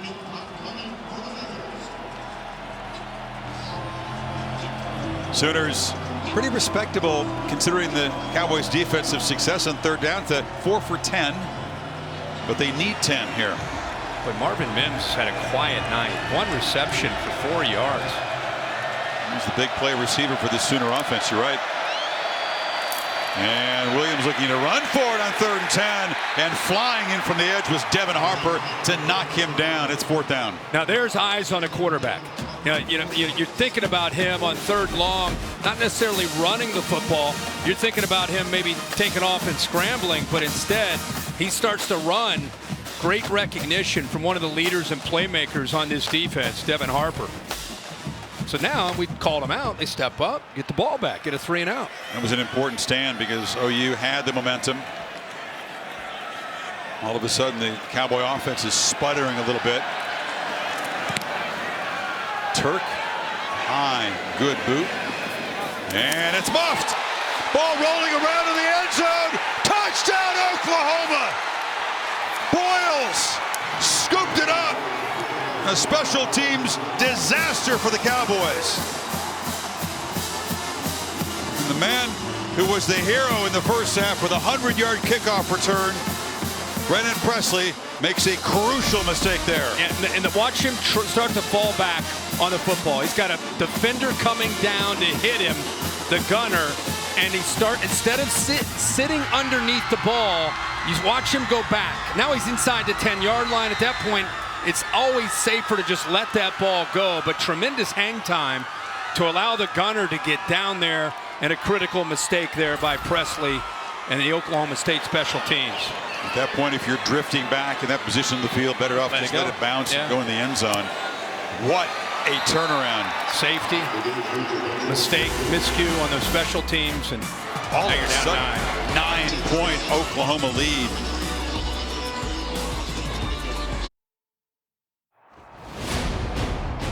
play for the Sooners. But most of the time, let her rip. Cracks it down, touchdown, Oklahoma. Barry Sanders, Oklahoma wins it in overtime. Oh, mama! This is Bedlam. And a dramatic momentum shift as Lincoln Riley's team trying to clinch a rematch against the Cowboys in the Big 12 championship game in Arlington next Saturday afternoon. Oklahoma loses Baylor, which felt pretty good about things in the first half as Dave Aranda's team survived against Texas Tech. They had the head-to-head win against the Sooners. They would win the tiebreak, but right now Oklahoma has scored 16 unanswered off Oklahoma State miscues. And the last two Pokes touches have been the fumble recovered for a safety, and then the muff turned into a touchdown. Curtis Wilson in the All-State bus is here with us. What's the All-State celebration moment today? Now, the All-State celebration moment has to be Michigan. What they did in Ann Arbor today, physically just too much for Ohio State at the line of scrimmage. They wanted it more than Ohio State did in every aspect, every phase of the game. They were very well prepared. Big day in Ann Arbor for their fans, and especially for Jim Harbaugh and Hassan Haskins. 28 carries, 169. Look at that number at the bottom, 5 touchdowns. He'll be remembered forever for that performance. Blake Corum played a role today, but Haskins has really taken over since Corum's injury. Michigan, Iowa for the Big Ten championship. Now it's Winfrey storming in, and that time Gundy's going to get the flag he wanted. He got excited about it the last play. Last time he was out there. I tell you what, man, he's providing a little bit of energy before, during TV timeouts for this defense, but here he just gets an early start. Prior to the snap, offside, defense, unabated to the quarterback. Number 8, 5-yard penalty, still first down. Down to Holly. Well, guys, this Oklahoma State team is trying to get their bearings on the sideline after some crucial mistakes. It's seniors Josh Sills, Tay Martin, who are out on offense right now, taking long talks, saying, guys, we have got to start doing our job, get it together, calm down, and start dominating this football game again. Calm down. That's a good start. Things have gotten away from them very quickly. And that throw's picked off, almost out of the hands of Key Lawrence, who jumped the route. Wow. Again, he sees man-to-man, and they fall out of the man-to-man and go to zone. Look at the corner. He thinks it's man.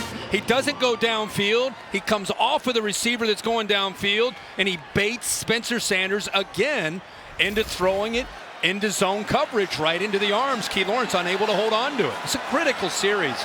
After that safety and after that miscue on special teams, they got to get it going here. Sanders trying to buy some time and slings it, and the catch is made by Martin, one of those seniors Holly was talking about. He's new to this program. Chris, watch seven slip out of the backfield. Benito takes him away, actually runs into the defender, but he's still there. That's where Sanders wanted to go. I thought he was going to give up on the play, but he doesn't. Sanders with the keeper there. 4-yard gain before Asamoah got him to the ground, and now tempers flaring. Well, they got locked up on the tackle. Asamoah and Sanders, he kind of stepped on top of him, over top of him, and Sanders didn't care for it. It's after the tackle. He kind of tries to get up, but he steps over top of him and gives him that. Yeah, he actually elevated him off the turf. Look out, Warren busts free, and that's the spark that Cowboys offense needs. Washington got him to the ground, but inside the 35. And he gets downhill. That's what Oklahoma State loves to see from Jaylen Warren. 5'8", 215, low center of gravity. We've seen him bouncing it that time right into the guts and the teeth. 24-yard gain. He motions out now, and a pitch into the slot receiver, Blaine Green, and the freshman near the marker at the 25. This is what we really saw more of Oklahoma State in the first half. Not only success moving the ball, but going very, very fast and affecting Oklahoma's ability to just get lined up. 2nd and 1. And Warren dropped behind the line. Quick penetration that time off the edge by Ethan Downs, a true freshman. Ethan Downs goes right around Birmingham, the left tackle. Watching the far left, goes outside and uses his hands and quickness to go underneath him. Right there. Little swim move, uses his quickness and athletic ability. Pretty impressive from the freshman, true freshman. Backup getting a chance to make a play, and it sets up 3rd and 4.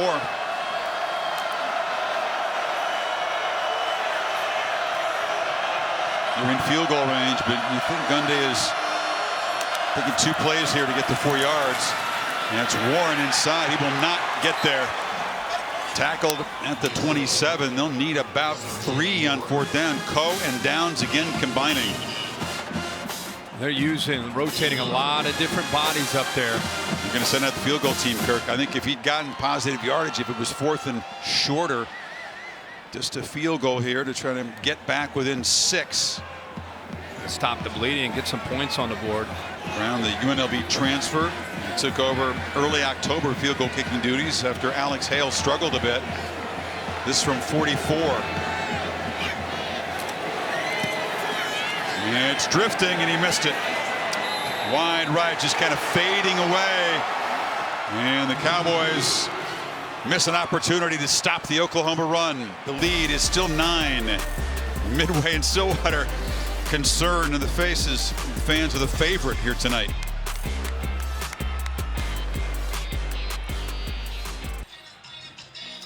Now, Selection Sunday in college football is December 5th. Exclusive reveal of the CFP semifinal matchups.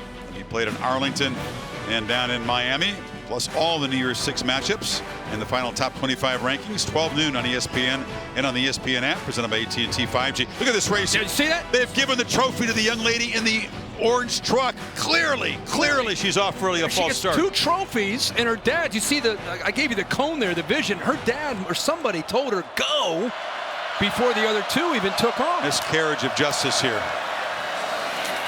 Brooks knocked down after a 3-yard gain. This Oklahoma State defense again, Kirk, in a position needing a stop with the momentum on the side of OU big time. They've got it. They did it the last time. And this defense has been the anchor for this team all year. Get into the second half, Oklahoma is going to start eating some of that clock up with this lead. Brooks, and they're able to step out of that tackle, dropped for a loss by Evers and Rodriguez, 3rd and long now. Rodriguez has had such a great year. So many of these guys that you and I have been calling Oklahoma State games over these last 3 or 4 years. These guys were young freshmen and sophomores and playing, and now here we see them as seniors.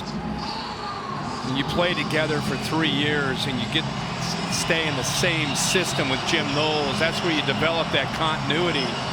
Yeah, this is not indicative of how they played all year, but it's been a change, the defensive culture at this school. Rodriguez and these other veterans very proud of that.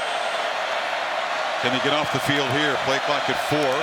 Williams steps up against pressure and tries to escape. Lost the football. A scramble for it, and the Cowboys have it. The first takeaway of the night for Oklahoma State sets up the Pokes in Sooner territory. Williams trying to make a play. Kirk just lost the handle. Yeah, and give Jim Knowles credit here where he walked both his linebackers up pre-snap. And then at the snap of the ball, he gave him pre-snap to post-snap look. Remember, Caleb Williams, a freshman, he shows pressure here and here, and then at the snap of the ball, he's going to take off. Caleb Williams looking right at them, expecting man-to-man. Now they drop, and now all of a sudden he starts to realize, look, he's got an open man here, but he's confused based on that movement, and now he's just holding on to the ball, nowhere to go, and it comes out. And Brock Martin, the senior, recovered it. Thomas Harper knocked it loose. Just the 3rd lost fumble for the Sooners this season. And the Pokes make the pay. Sanders rolls back, wanted to throw to his left, and now has to escape pressure. Works hard for a 4-yard gain. Asamoah got him down. You're right. He did. They were kind of setting up a screen to his left, but Oklahoma had it taken away. Pat Fields was there. And so he aborts. I thought he was going to get sacked. I mean, that looks like that's going to be about a 7-yard loss, and instead turns into a 3-yard gain. Heck of an effort for 3 yards. Just in the trainer tent, looks like he's okay. Delarian Turner-Yell, the starting safety, looks like he's done for the night. So Oklahoma's secondary playing a little bit shorthanded at the moment. 2nd and 7. Sanders on the run, has space, and is knocked down at the 30. It'll be 3rd and short. Holly? guys, well, Delaren Turner-Yell came out of the locker room heavily limping at the half. Oklahoma doesn't disclose injuries, but he's on the sideline, hasn't played yet in the second half, doesn't look like he's ready to. So that means Justin Broyles is probably taking his place, and Billy Brown will come in at the nickel. Turner-Yell, the top interceptor in the defense, as Warren hammers ahead for a first down. This feels crucial for Oklahoma State's offense. Oh, yeah, it's critical. And, you know, if you've watched Oklahoma State this year, Jalen Warren, as a senior, he's had some really good second halves where he's just one of those backs that seems to get better as the game goes on and gets more physical as the game goes on. Feed him again, and that's Winfrey. Just clog things up, and they'll knock him down behind the line. He is pushing people around in the interior of that offensive line right now. I think this is the guy that they wanted to see all year. You know, he has so much potential. It's just a matter of playing consistently. When he plays the way he's playing tonight, he's one of the top interior defensive linemen in college football. He says he's capable of playing with a lot of energy. He can take games over, as he's doing tonight. Comes from Illinois. Didn't grow up watching this rivalry, but he's like, wants to go out perfect against the Cowboys. Sanders, again, early pressure. They are coming after him. He's having a fight to escape, avoids the loss. But Panito came. I thought it was almost offsides right here. I mean, he got a heck of a jump, and it forces Sanders to have to come off the play. But again, the mobility and the athletic ability gives it a chance. The crowd's reacting to that. I think he just got off so quick that it looked like it was offsides, but it wasn't. Just the 6th third down for the Cowboys tonight. They're just 1 of 5. They need 7 here. Again, it feels so important to cash in that rare takeaway. Last check of the sidelines. Play clock at 4. Gotta hurry. They just get it off, and Sanders delivers into traffic, knocked in the air, and intercepted by Washington. His second pick tonight. That is a disastrous play. There's a flag after the pick. Washington will be penalized for taunting. But he's got 2 picks tonight. He tried to squeeze that in there. He's just trying to make a play. That was a really tight window and a tough throw for Spencer Sanders, but I think he felt some urgency. Ruling on the field is an interception down. After the play was over. Unsportsmanlike conduct. Defense number 0. That foul penalty will be half the distance to the goal. First down, Oklahoma. This is number 0's first unsportsmanlike foul of the game.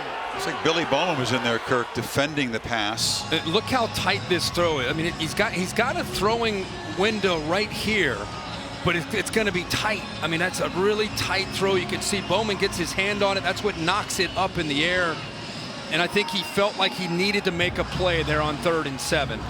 True freshman Bowman gets a hand on it, goes up in the air. Washington comes up with a pick. And another series where Oklahoma State doesn't come away with any points. Yeah, this is Washington. Yeah, there's the taunting right there. Lets Warren know. But a guy didn't have a pick this year. He's missed 8 games. He's hardly played. When he's healthy, it's a different secondary for Oklahoma. Brooks from the 4. Wrestled down, and another missed opportunity for Oklahoma State. Plus territory the last 2 series, and this Oklahoma State defense, we keep saying, can they do it again? You know, the last 2 times they have. They came up with a turnover the previous drive. They got a 3 and out. Now they've got Oklahoma pinned. Can they do it? They're going to have to keep battling here on this side of the ball to get Sanders the ball back.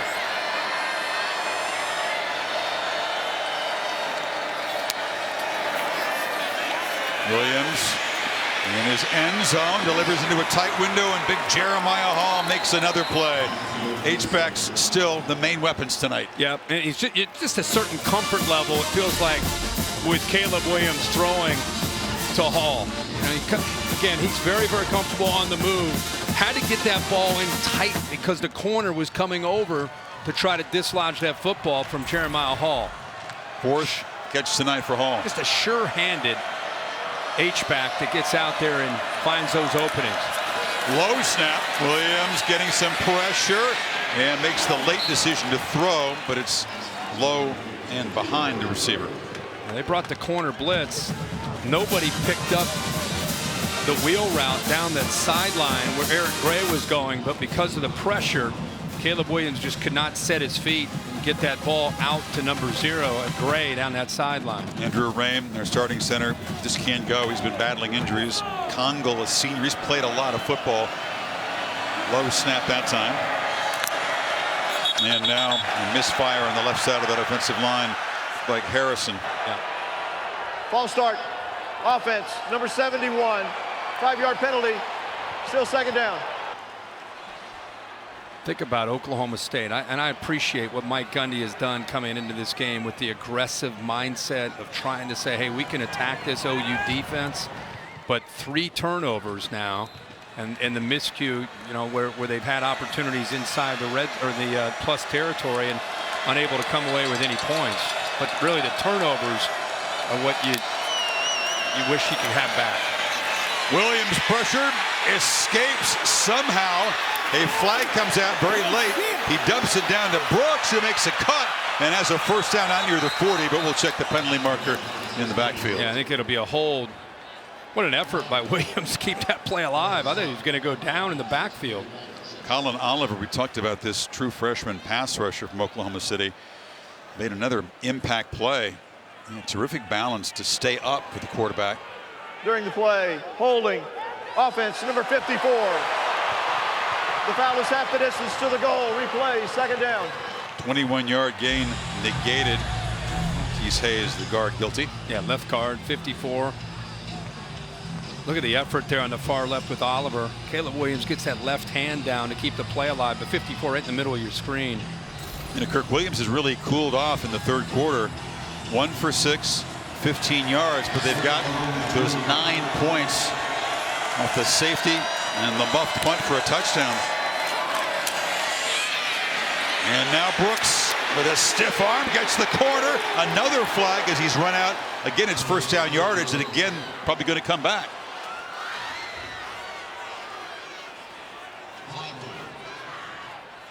Marker on the far side of the 28-yard line. Well, that was well designed in the interior.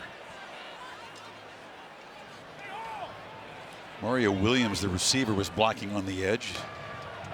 During the run, personal foul, face mask on the offense, number 4. The penalty is half the distance to the goal from the spot of the foul, and will replay second down.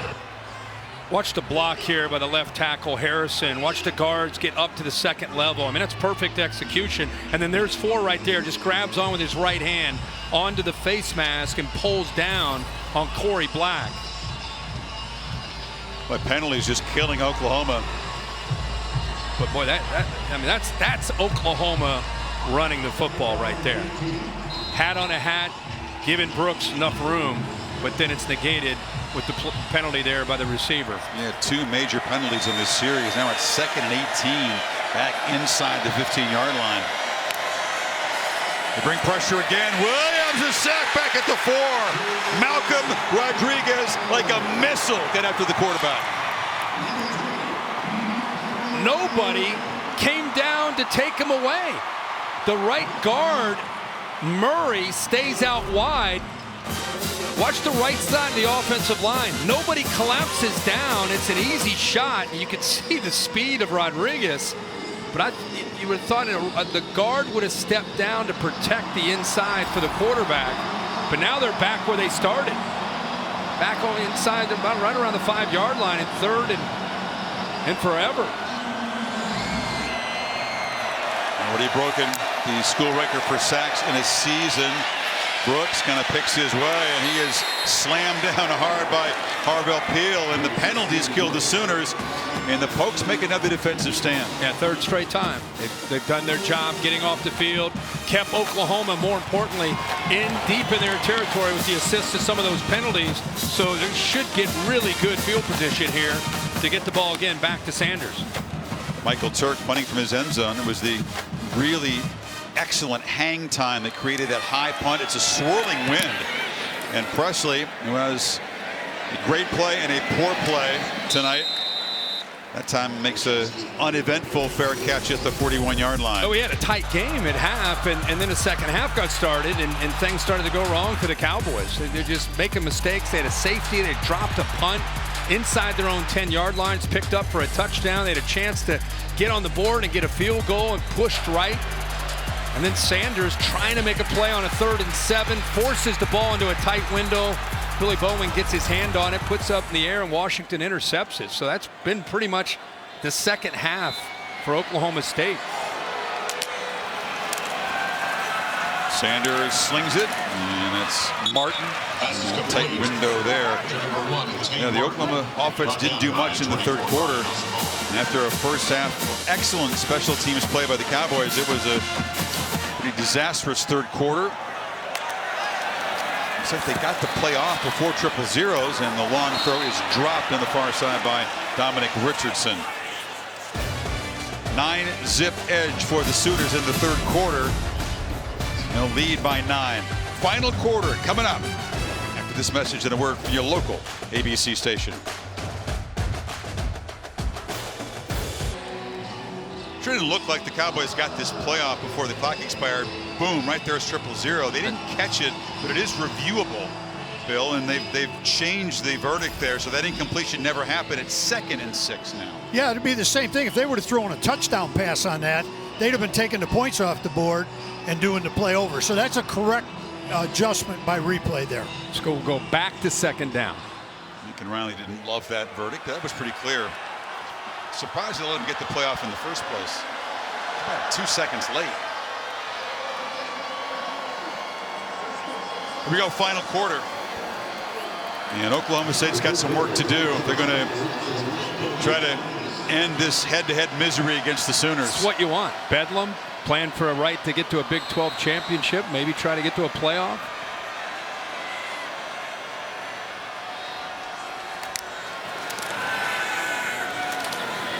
Catch made, far side, Green and Struikirk. It's not just bragging rights. It's not all the personal stuff. It's not just to dictate your opponent next week. It's to basically stay alive for the CFP. And some things broke pretty well for Oklahoma State earlier today. An opportunity that doesn't come around very often for this program. And you know there's more chaos coming next weekend as well. Play action. Sanders loops it downfield. Diving play out of bounds. Jaden Bray laid out, but was beyond the field of play. Boy, what a heck of an effort by the freshman. 6'2", 187 pounds. Ball just takes him out of bounds, but I love that he lays out, just never held on to it. It was out of bounds anyway, but it's one of those things as a teammate, you just love to see him giving every ounce of effort to try to make a play. They don't take a whole lot of downfield shots. They don't complete a whole lot of them by the standards of modern college football. Certainly a departure from years past for Oklahoma State. Casey Dunn took a chance there, and again it's Winfrey getting in there, and Sanders escapes and will scamper out of bounds. It looked like about 3 Sooners were offside. Now there's a flag on the near side. Hey, again, they're booing because it was a false start. You saw how quickly he got in there. He's quick, don't get me wrong, but he's not that quick. I think they're booing because the flag was pretty discreetly thrown near the sideline here. There he is. Offside. Defense, number 8. It's a 5-yard penalty. Remains 2nd down. Yeah, for a big man, he's got enough quickness without giving him a 2-step head start to the backfield. Right. Yeah, the combination of power and quicks. Penalties, Kirk, really piling up now. 9 for Oklahoma. Here's Oklahoma State in plus territory again. Yep, exactly. Again, but can they cash in? Sanders has time. Again, launches downfield and laying out. Martin, does he have it? No, did not complete the catch. Washington in coverage. Martin thought he made a great catch. I did too. I mean, he laid out. He got his body, his arms underneath it. The way he came down. Des Bryant thinks it's a touchdown, of course. Dave Bryant's wearing his jersey. But they're not going to give him the catch. We're going to have a couple really good looks at it. How about, again, another tremendous effort. Gets his body turned. Hold on now. Complete the process of the catch. Wow. But Bill. Round 8 in control. The point of the football hit the ground pretty hard there, The Bill. ruling of an incomplete pass is under further review. replay's taking a look at it here, and what they're going to look at here is, as he rolled over, how much did the ball move, or did he still maintain control? Let's just say, for argument's sake, the initial part, when the ball hits the ground, that they'll rule that it did not affect the catch. Does he have the ball long enough? Bill, does he have it long enough before Washington eventually knocks it away? He's hitting the ground with his knee. The ball is coming, starting Here's the first to move. one right there. Well, let's just say, I just want to know if they don't rule that part in incompletion, does he have it long enough until finally you see Washington's hand knock it away? Once it starts to move, you've got to start the process of the catch all over again. So as he finishes rolling over and the ball comes out, yeah, but he's up, but he has, as you said, rolled over. Isn't that enough to? But he was bobbling it on the rollover. Take a look at it as the officials saw it in real time. It's tough. Wow, what a play. And it's a huge replay review here, but it's going to be 3rd and 5, like at the 43 if the incomplete call stands. Don Capperell is the replay official up here. They've been taking their shots on the field. You know, they've had one-on-one chances, and they've been close. This time, really close. Call on the field of incomplete means there's got to be indisputable evidence to turn it over, though. Was there enough? As you said, Bill, it's a 2-part review here, right? Does he control the ball well enough without the ground aiding, and then does he have it long enough? Yeah, and when he rolls over on his back, I see it loose. After reviewing the play, the ruling of an incomplete pass stands. So they didn't say confirm, they said stands. And a water bottle was thrown from the Oklahoma State huddle. It flew up in the air. I think it hit our spider cam on the wire. It's going to be returned to the Oklahoma State sideline. Well, now you got to regroup. You know, if you're Oklahoma State, go back to that 3rd and 5. A couple of bottles have been thrown on the field. That's down away from the team. So 3rd and 5 here. Once again, Oklahoma State threatening but needing to cash in on these opportunities. Down 9. Just a start here in the 4th quarter. Sanders' legs, ability to run option, ability to scramble, always in play here.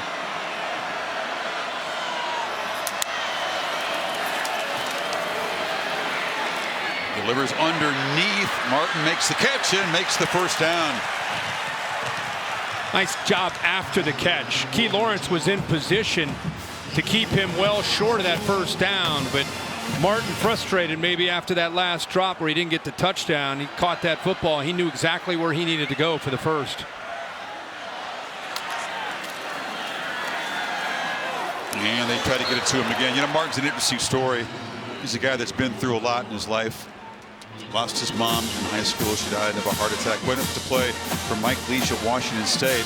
Remember, the program is undergoing some tragedies. There were the death of 2 players, including one player who took his own life. And Martin was his roommate, not at the time of that tragedy, but before. So in order to be closer to his daughter, who's in Louisiana, he's come back to Stillwater to play out his college career and has had a huge impact on this offense this season and tonight as well. 6 catches.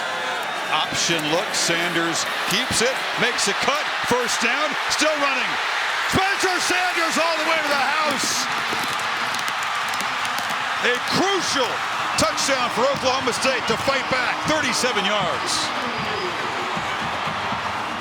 You know, you get late in a game, in a rivalry game, this is where your playmakers and your veterans have to emerge and make a play. And that's what Sanders did here.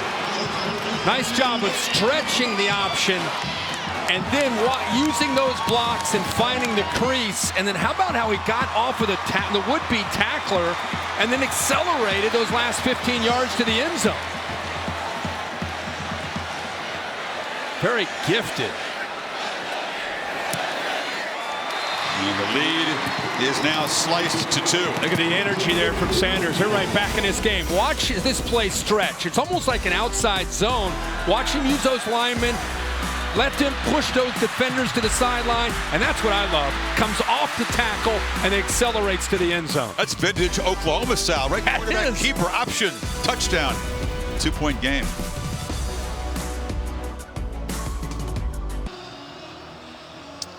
Another fun one of the Bedlam series. Saturday Night Football presented by Capital One. 13:52 to go. A 2-point game. Spencer Sanders. Nice job shaking off 2 interceptions, 2 questionable decisions, Kurt. Put his team in trouble, but that touchdown run, a big play, and now Sooners back to work in a 2-point game. Tomorrow morning, Sunday NFL Countdown on ESPN. Mac Jones, the profile. And on Monday Night Football, Seattle and Washington. FedEx Field. No Peyton and Eli this week. They got a bye week. It's the regular Monday night crew. Steve Levy, Louis Riddick, and Brian Greasy. It's game on now. Jorez Williams has really cooled off very, very little from the OU offense, especially the passing attack after halftime. They get it to Gray. It's a backwards pass. The ball rolling, and it still hasn't got out of bounds. Finally booted out of bounds by Hazel. Well, you can't do that. You can't do that. In a soccer game, that's a penalty. It negates the chance of a recovery, but that was a backwards pass. Trouble from the start, Kirk. Yeah, I mean, it starts with the lateral. I mean, that's where they're going to make sure that they're going to confirm. But he threw that from about the 19, and the ball landed around the 17.5. It's definitely a lateral. And yeah, I don't know what happened. I don't know if Hazelwood played soccer back in his early days or what, but very instinctively just kicked the ball to make sure an Oklahoma State defender didn't get to it. There's the lateral. You got to act a little bit. You go down just go down and scoop it up with your hand and shovel it out of bounds. The ruling on the field is that the pass was backwards, and it was illegally kicked at the 8-yard line. The penalty is half the distance to the goal. I mean, Chris Felica would appreciate his soccer. You just kind of tap in for an easy goal. Yeah, at least the wrong sport. But all of what he just said was just a lot of bad for OU. The lateral kicks the ball illegally out of bounds, and now the Sooners are all the way back at about the 4-yard line. And they got the students, you got the paddle people pounding on that padding right behind him. This is as loud as it's been in a long time.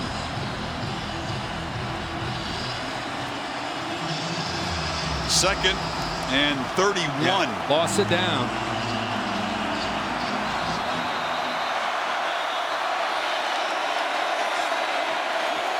And Oklahoma State wants the time to make their substitution because the Sooners did as well. This is a challenge for the poise of Williams right now. He's got the football. And tries to create some space. He's going to be dragged down on the edge. A flag is down again. That's going to be another tackle. It's going to be another hold. Penalties have been enormously damaging to this Oklahoma offense here in the second half. Yeah, he's looking over like, do you want to decline this because it's still going to be third and forever. Holding offense number 54. Penalties declined. Yeah, smart. Result of the play brings up third down. Smart by Mike Gundy. Yeah, balls at the 12. They got to get all the way to the 35-yard line to avoid punting here. Yeah, I think it was Marquise Hayes, 54, on the far right of your screen. Again, grabbing on the outside of those shoulder pads in jersey. Keep talking about how talented Caleb Williams is. We just want to remind everybody, kid's a true freshman in this environment. Good point. And now a flinch. Sooners going backwards. Offense number 52. 5-yard penalty. Still third down. It's not just the quarterback. It's even a seasoned offensive line can get rattled in this environment. Oklahoma State trying to build on this momentum shift here. Hey, man, I saw it today. I was standing on the sideline in the big house with Ohio State and Michigan. Those offensive tackles from Ohio State. You're out there on an island, can't really hear what's happening with that clap. It makes you flinch, makes you guess a little bit, makes you uncomfortable. Oklahoma 8 penalties in the first 17 minutes of the second half. Place has come alive here, Chris. Brooks. Throttled. Oklahoma will punt. And now a flag after the play. If there's a dead ball penalty against Oklahoma State, that would be crucial. I think it is. I think it's going to be on Devin Harper, 16. one of the leaders of this defense, gave an extra push to Kennedy Brooks that forced him down to fall on his backside. Well after the whistle. Automatic first down. Dead ball, automatic first down. If that's what the call is. That's such a part of rivalry week 2, Kirky. This place is juiced up. You know the history between these teams. These fans rabid, Oklahoma rattled, and a mental mistake like that is going to give the Sooners a fresh set of downs. And they're going to get some space, not backed up against the goal line anymore. Well, that is a, watch 16, the push right there. There is no foul for unnecessary roughness. It is 4th down. Wow. Upon further review, Bill, they have picked that flag up. That is a huge judgment. That push was totally unnecessary. Bill, this is well after the whistle. Yeah. They're blowing the whistle now. It's done. The play's over, and then this extra bang right there. 16 got away with one. How did they? How does that happen when they throw the flag and then they get together? What would they say to say, oh no no no? If I had the flag, I'd stick by it and dig my feet in and say no. This is totally unnecessary. Right by you, right by the referee. Riley, for the umpteenth time tonight, is livid. Turk backed up, delivers a deep punt, and Presley has to backpedal all the way to the 33-yard line, 53 yards, and no return. But Pokes get the ball down 2. Saturday Night Football on ABC is presented by Capital One. What's in your wallet? Goodyear on this mild night for Bedlam, providing aerial coverage with you for every mile on the road to greatness. Goodyear, more driven. Oklahoma State was reeling, mistakes piling up. They were down by 9, but Spencer Sanders touched them out of the last possession. Oklahoma self-destructing with some penalties. Got a lucky break and a flag that was picked up. 53-yard punt sets up the Cowboys now at their 33. The Oklahoma State defense has done its job after halftime. They'll keep their team in the game and give the offense a chance. Sanders steps up, ball is out, and it's recovered.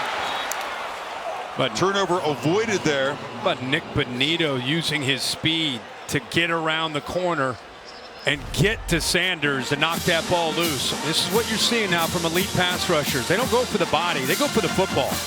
Bring that right arm through and knock that ball loose and force Sills, the offensive lineman, to have to jump on it. First sack of the night for the Sooners. Just the 13th that the Cowboys have given up this year. Excellent pass protection. Mike Gundy's at the far 20. The ball's at the far right 30. You're right. He's like 50 yards from the play.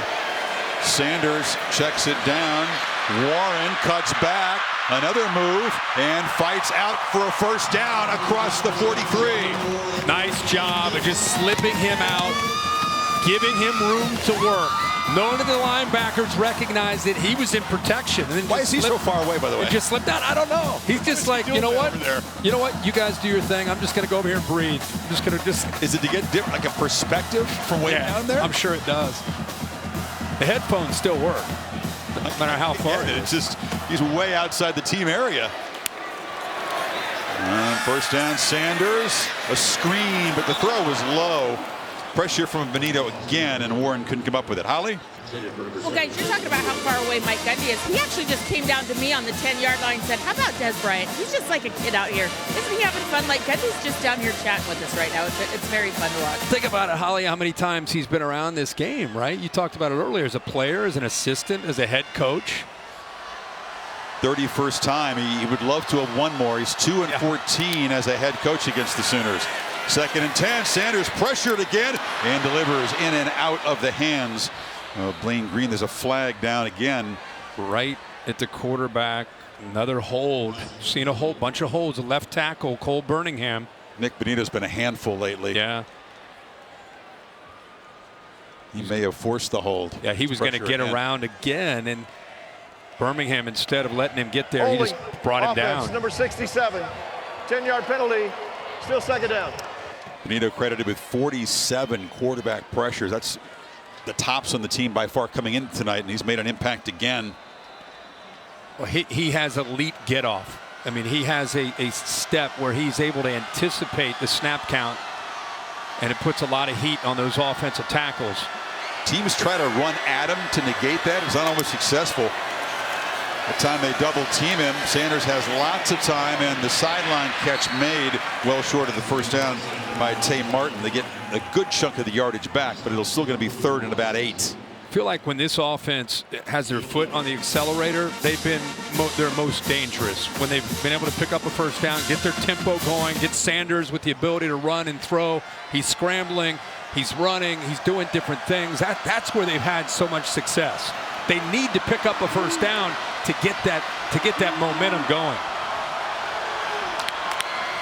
There's the clap, and again it was Winfrey among others coming in. Sooners are signaling false start. I didn't see anybody from Oklahoma State move. Prior to the snap, offside, defense, number 8. 5-yard penalty.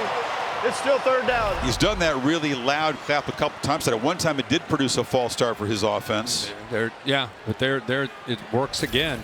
And these Sooners, that's one way to help your offensive line with Benito and Winfrey. Give them that hard, instead of the hard count, the hard clap, to try to slow this Oklahoma pass rush down. These guys are a handful as it is. 4th time they've jumped offside. Yeah. Now it's 3rd and 3. Up to 12 penalties on the night. 3rd down's been a struggle for the Pokes, but it's a lot easier when you only need 3. And you try to run for it, and he's not going to get there. Jaylen Warren knocked down by Asamoah. It's 4th down at midfield. And Gundy will send out the punt team. Well, there's so much time to go in midfield. Watch Asamoah around the 45-yard line. Recognize that. Good jump cut by Warren to cut back. That play did not have a chance to go the way it was kind of designed, to go out around to the left. So he put his foot in the ground, checked it back underneath, and Asamoah was there to keep him short. So Tom Hutton, the 31-year-old lefty from Australia, 2nd oldest player in college football, kicks it back there, and that punt is muffed, and Oklahoma State falls on it at the 5-yard line. Gray gives a huge gift to Oklahoma State. It's Bedlam, folks. Expect craziness. Can you believe it? My one question, is there something with that spot on the field?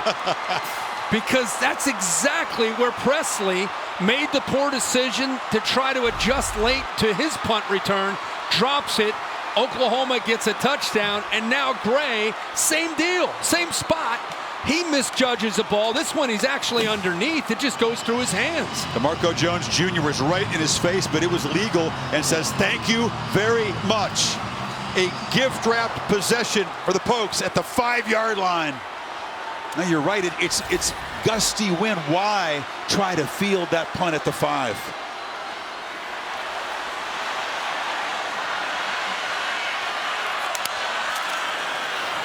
Warren. No, it's Sanders on the keeper, wrestled down. They're running that option, that kind of that zone read where he's looking and kind of feeling the linebackers. He can either hand that off to Warren or hold on to it. Benito, really, not just as a pass rusher, but seeing him getting off of blocks against the run, too. Warren knocked down a yard short of the goal line. It'll be 3rd down.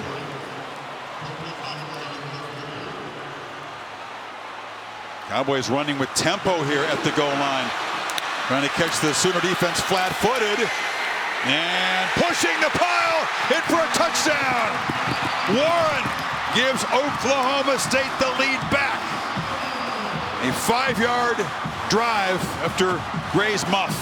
That was a heck of a collision on a short touchdown run.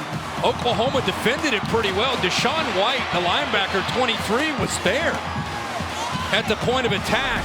But the leg drive, watch 23 step into this hole right there, boom. And then there's the leg drive of Warren to get it in.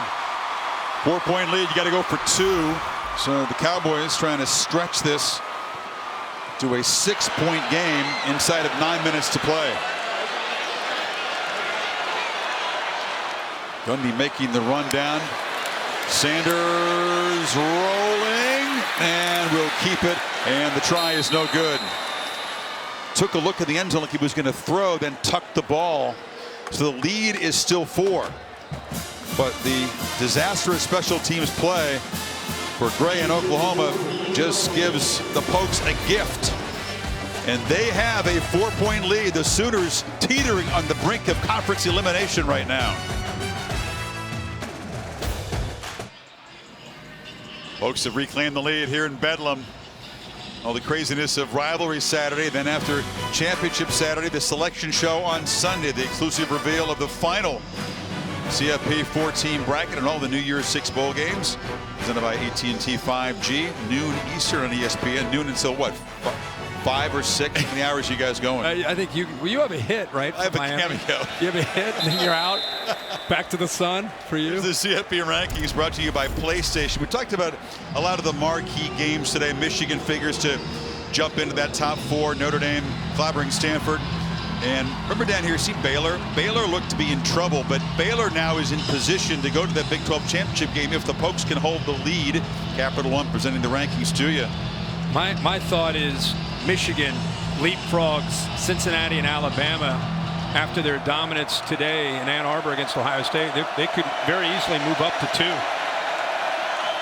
I think a lot of folks would agree based on Alabama's unimpressive showing against the Auburn Tigers. Williams ducks down at the 28-yard line, and now this Oklahoma offense has got to find a way to get going. There's some urgency here. They've had 5 possessions, 4 punts, the fumble, the muffed punt return. It's been a tough second half. And a whole lot of penalties.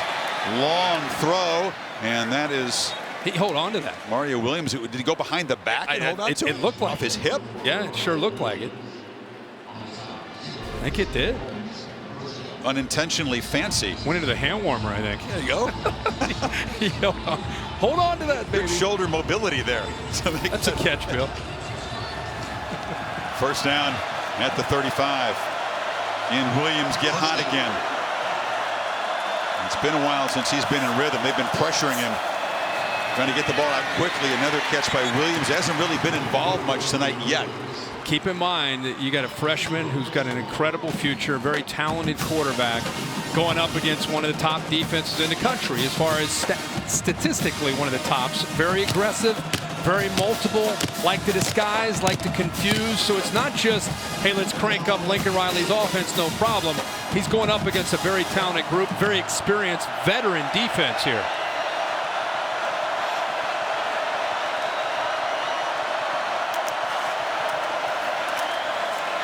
Quick throw, and once again, Williams, the intended receiver. That's incomplete. You know, this Oklahoma State defense, they talked about reshaping the culture. They've been so tough. They've been so great all year. They've been given an opportunity now, Kirk, with that muff and the touchdown to protect a lead. This is exactly where they want to be. The whole kind of career building to this. Absolutely. Now they got him to 3rd down and 8. Jim Knowles' defense. They came in together as young guys and really struggled with this new system. They've all grown up together, and they've been tough to beat this year. 3-man rush. Williams is going to be chased down and sacked. The 3-man rush got him. Colin Oliver. What a night for the freshman. Well, it's pretty nice when you can rush 3 and drop 8, take everybody away downfield. And with that coverage, he's got to step up. But look at the freshman Oliver not give up on the play. Not only is he athletic, he's relentless. Look at him. He sees him escape and chases him down. Nowhere to throw that ball downfield. They had 3 deep and 5 under. All the receivers taken. Man, when you are a true freshman and you're playing surrounded by all these seniors and super seniors, and you lead the team in sacks, and you come up big in a rivalry game as he has tonight, see why they think he's got such a massive future. Fair catch made. Oklahoma State back to work, up 4, 6:44 to play in Stillwater. Kirk, what a turnaround for this Oklahoma State defense after halftime. Incredible. Got the strength of this team, got him back in the game. Oklahoma has had 6 offensive possessions, 5 punts, and 1 fumble. give Jim Knowles and his defense a lot of credit. And let's not forget about this play. Remember that? It was a dead ball penalty on a 3rd and forever that they picked up the flag. But give the Pokes defense credit. They have been flying around and getting Caleb Williams and company off the field. 4-point game. Sanders with the keeper. You know what Casey Dunn and Gundy would love to do now? Rely on that running game. Grind away. Protect this lead. And if you don't add points, take time off the clock and pin the Sooners back.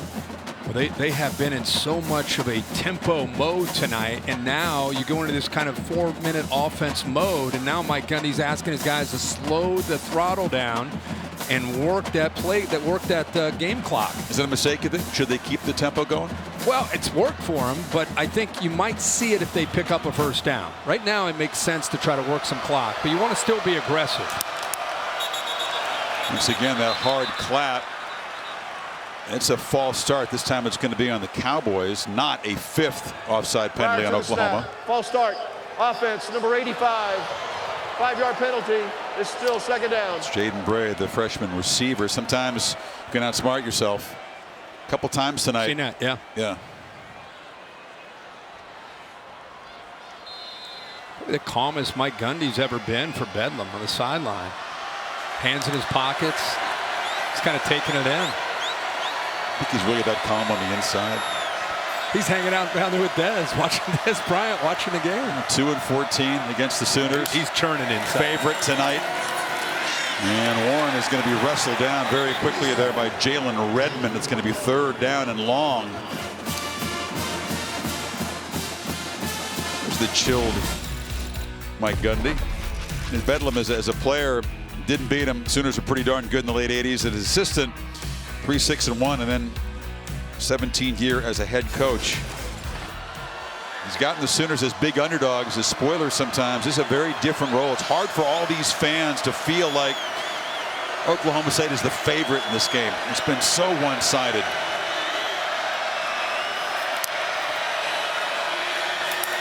And a short throw complete to Green, who's tackled at the 20. He stays in bounds, but here comes the punt team. Asamoah got him down. Just think about what Mike Gundy's doing here. I mean, how many times has he taken his team to the Big 12 championship game? 0. That's what I'm saying. Yep. So he's taken them already. Right. But think about what could be at stake if he holds on here these last 4.5 minutes. Did win the conference championship in 2011 before there was the championship game. Mims is back as the punt returner. Hutton.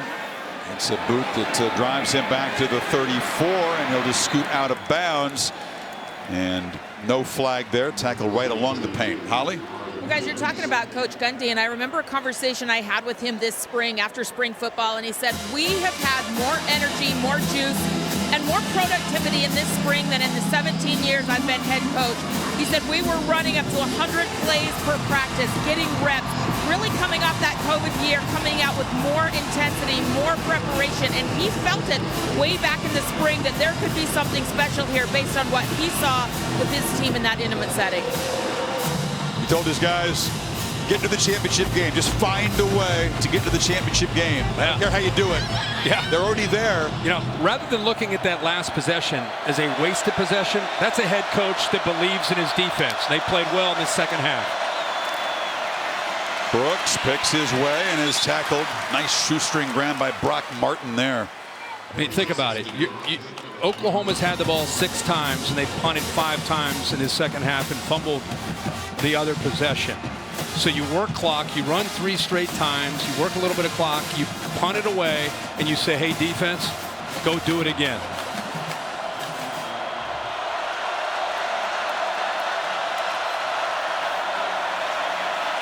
Williams backpedals and delivers a throw right at the 50-yard line. Woods goes down, makes the catch, and they move the sticks. Caleb's looking to his left. I thought he might go to Jeremiah Hall. Instead, he comes all the way back to his right and just kind of flips that ball in a heck of an effort by Michael Woods. He's kind of pointing out, showing Christian Holmes, we got him manned up here. Now think about it. This quarterback's going from his left, comes all the way back to his right, and they pick up the first. Good protection again. Ball out very quickly. They're trying to negate that pass rush. Kirk Williams has been getting the ball out so fast lately. Yeah, he gets it out quick here, and he had really soft coverage at the bottom there with Woods. The corner that time about 10 yards off the line of scrimmage. Oklahoma State's thinking, hey, it's not just a field goal. They got to get in the end zone. Three-man rush. Now they close in on Williams, who throws it over the middle in traffic, tried to get the ball to Hall, and that was Malcolm Rodriguez says, "Nuh-uh, I've got my eye on the H-back now." How much damage done in the first half? A lot of damage. Great play by the leader of that defense.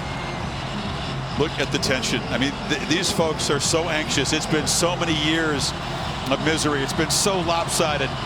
Many feel like this is their chance. Now they have a defense to handle the Sooners. That defense has got to get another stop here. I love seeing Caleb Williams' face as a young freshman out there competing, communicating with his receivers, offensive line, looking over to Lincoln Riley, getting everybody on the same page. Play clock winding down. They just get it off on 3rd and 4. And that is the catch made by Stogner. Another play made by the H-backs. Another first down. And again, works left, comes back to where he has one receiver. Watch his eyes. Left to the 3 receivers, comes back. Patience, tight window. Good job by Stogner working back to his quarterback. Great execution, great play by the freshman. Great poise, Chris. Great poise. Hall 4 catches. Stogner 4. Willis 3. Stogner and Willis with touchdowns tonight from that position. Inside of 2.5. Brooks. Small crease. Knocked down at the 34. Picked up 5. Time really not an issue in this Lincoln Riley offense with 2 minutes to go in this game. Smart to mix in a run. You don't want to be one-dimensional. Let this defense just lock in on these receivers. Have all 3 of your timeouts. Need a touchdown. Would like to do that and not leave the Pokes much time. Snap comes. Williams wasn't ready for it. He was lucky that it bounced off his hand and he just chucks it away. Chris, wow. He's communicating with the receivers. He actually steps up to his right and the ball gets snapped. He's looking to his right. He takes a step. Ball snapped. That's where the athletic ability, and there again, the poise. He doesn't panic there. But, boy, just a miscommunication that time. That was good reflexes. Yeah. If that ball gets past him, it's a disastrous He did that in the Cotton Bowl against Texas. Threw a touchdown pass. But it's 3rd down again.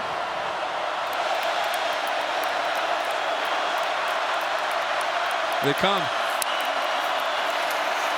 Pressure. Williams backpedaling, twisting and spinning and trying to get there with his legs, and he'll be dropped well short of the first down. Devin Harper tracked him down. It's 4th and long. Ball game coming up. They brought pressure from his left. Look at the snap low. That affected things. Now he's got to step up. This is just him improvising, trying to find somebody downfield. Nobody there, and he can't quite get to the corner. Good job by the defense by Oklahoma State. Here we go. The Pokes defense needing a stop to bleed out the last minute and a half. Got to hurry. Don't want to spend a timeout on this play. Williams trying to create. Spins free. Still alive. We'll try to run for it. Won't get there. Devin Harper tracked him down. Pokes take over. 1:16 to play.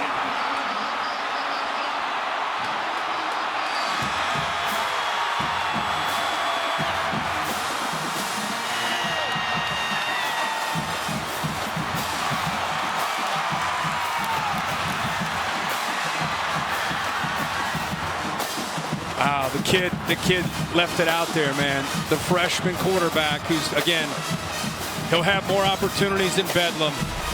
He's just trying to make a play. Man-to-man coverage. Look at downfield. Everybody covered. He's trying to buy as much time as he can to hope to get some separation. Realizes nobody's getting separation, and that close. You can see the first down. He needed another 5 yards, and he had it, but Harper makes the play in the open field. That was a great look, Kirk. That was spectacular defense. They covered everybody and contained the quarterback in the end and eventually got him to the ground. Oklahoma's got all 3 timeouts. They'll begin to spend him here. And this is the effort. Look at, he's giving everything he's got. I mean, everything, and he just can't get away from Harper, who's one of the leaders of this team. Man.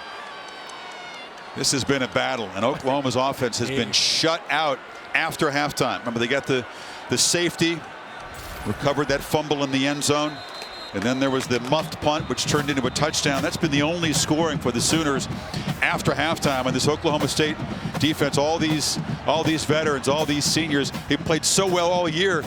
Didn't look so good in the first half. Boy, did they respond after the break. Yeah, they really did. We at halftime, we had what was considered the typical Bedlam shootout, right? I mean, that's what we had, and things changed drastically. Jim Knowles will be very proud of this defense, the adjustments that they made to get themselves back in the game. Now, of course, 1 first down ends it. Warren stopped for a short gain, and Oklahoma spends their 2nd timeout. So Lincoln Riley can stop it just one more time, force a bump. They wouldn't have much time left. No. If we got a minute 07, 3rd and 7. If they are able to hold on here, for people that don't follow this the way you and I do, I mean, you have the SEC championship. Who knows what will happen there? You have a Big Ten championship. See what happens if Michigan can get through. You got Cincinnati playing Houston, and if Oklahoma State wins, they're going to play Baylor.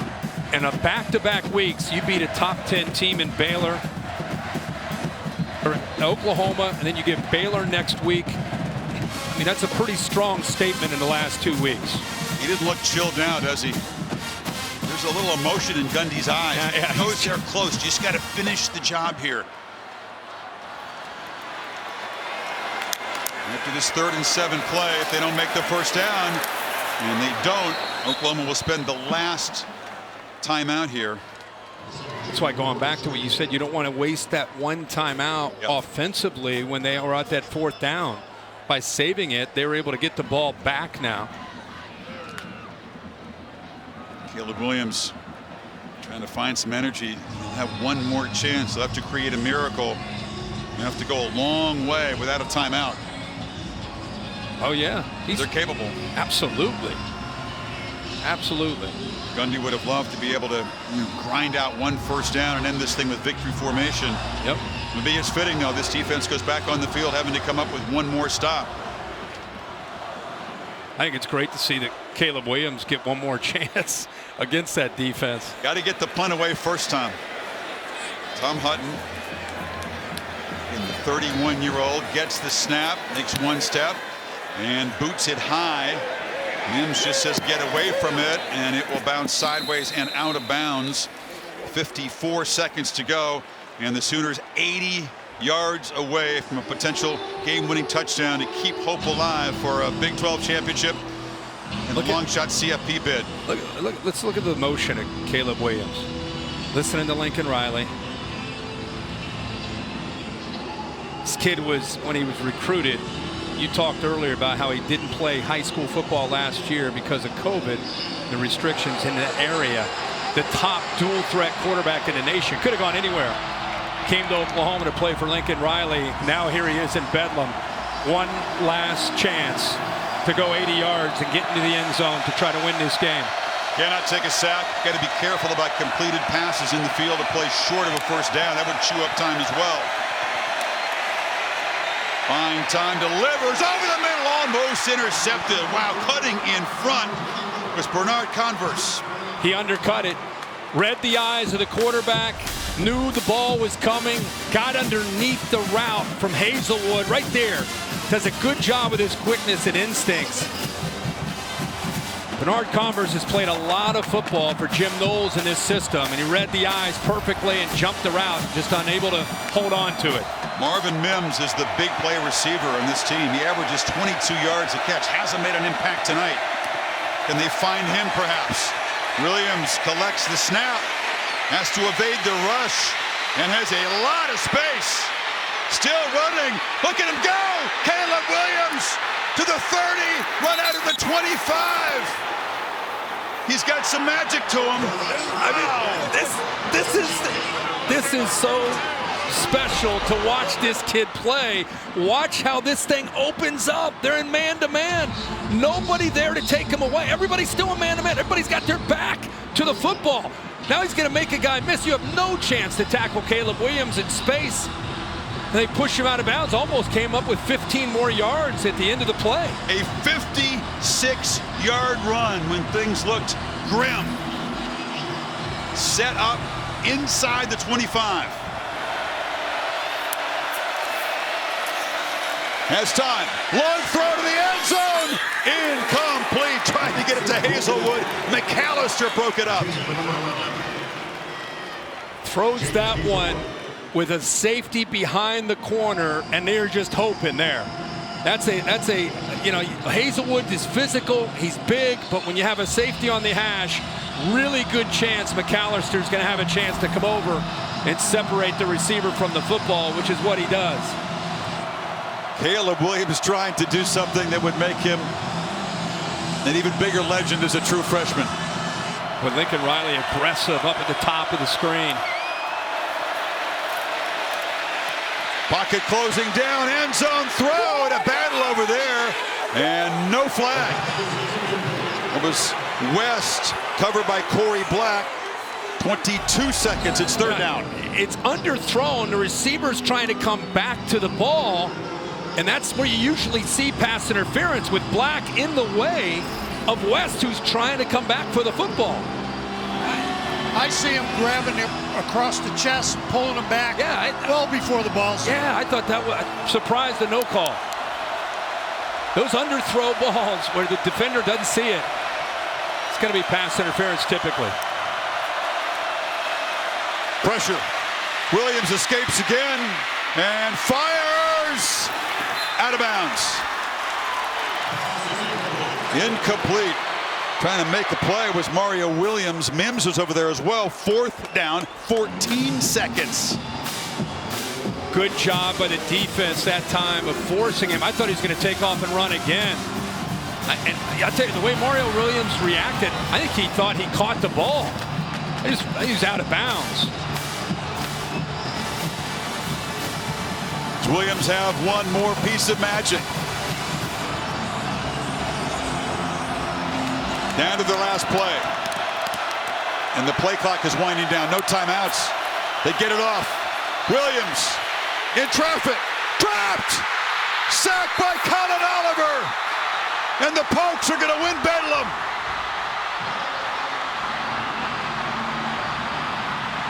Fitting that the defense punctuates this victory, Kirk. And Oklahoma State eliminates their arch enemies. And will face Baylor for the Big 12 championship and stay alive for the college football playoff. What a night for that young man. It's very fitting the Oklahoma State defense did it, that they stepped up and made a play. And how about Colin Oliver, the true freshman? We've been talking about Caleb Williams, the quarterback, as a true freshman. Oliver with a big night himself, playing great defense off the edge and applying pressure all night long. He comes up with the play that clinches this win for the Pokes. Bedlam. First win in 7 years. One of the sweetest ever. Who knows whether this series will survive the move by Oklahoma to the SEC. Gundy has his doubts. He says this might be the last Bedlam played in this place.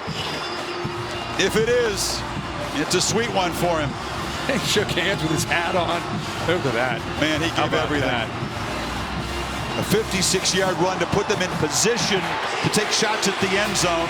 Yeah, and let's go back and look at that play where I said it. Mario Williams reacted in a way that he thought he had a chance to try. Look at this throw, by the way, on a line to the back corner to 4. Oh, he's just out of bounds. And then here's the play. Look at the top of your screen, the freshman with the crawling on all fours to get to Caleb Williams. And that was how fitting is that's the final play.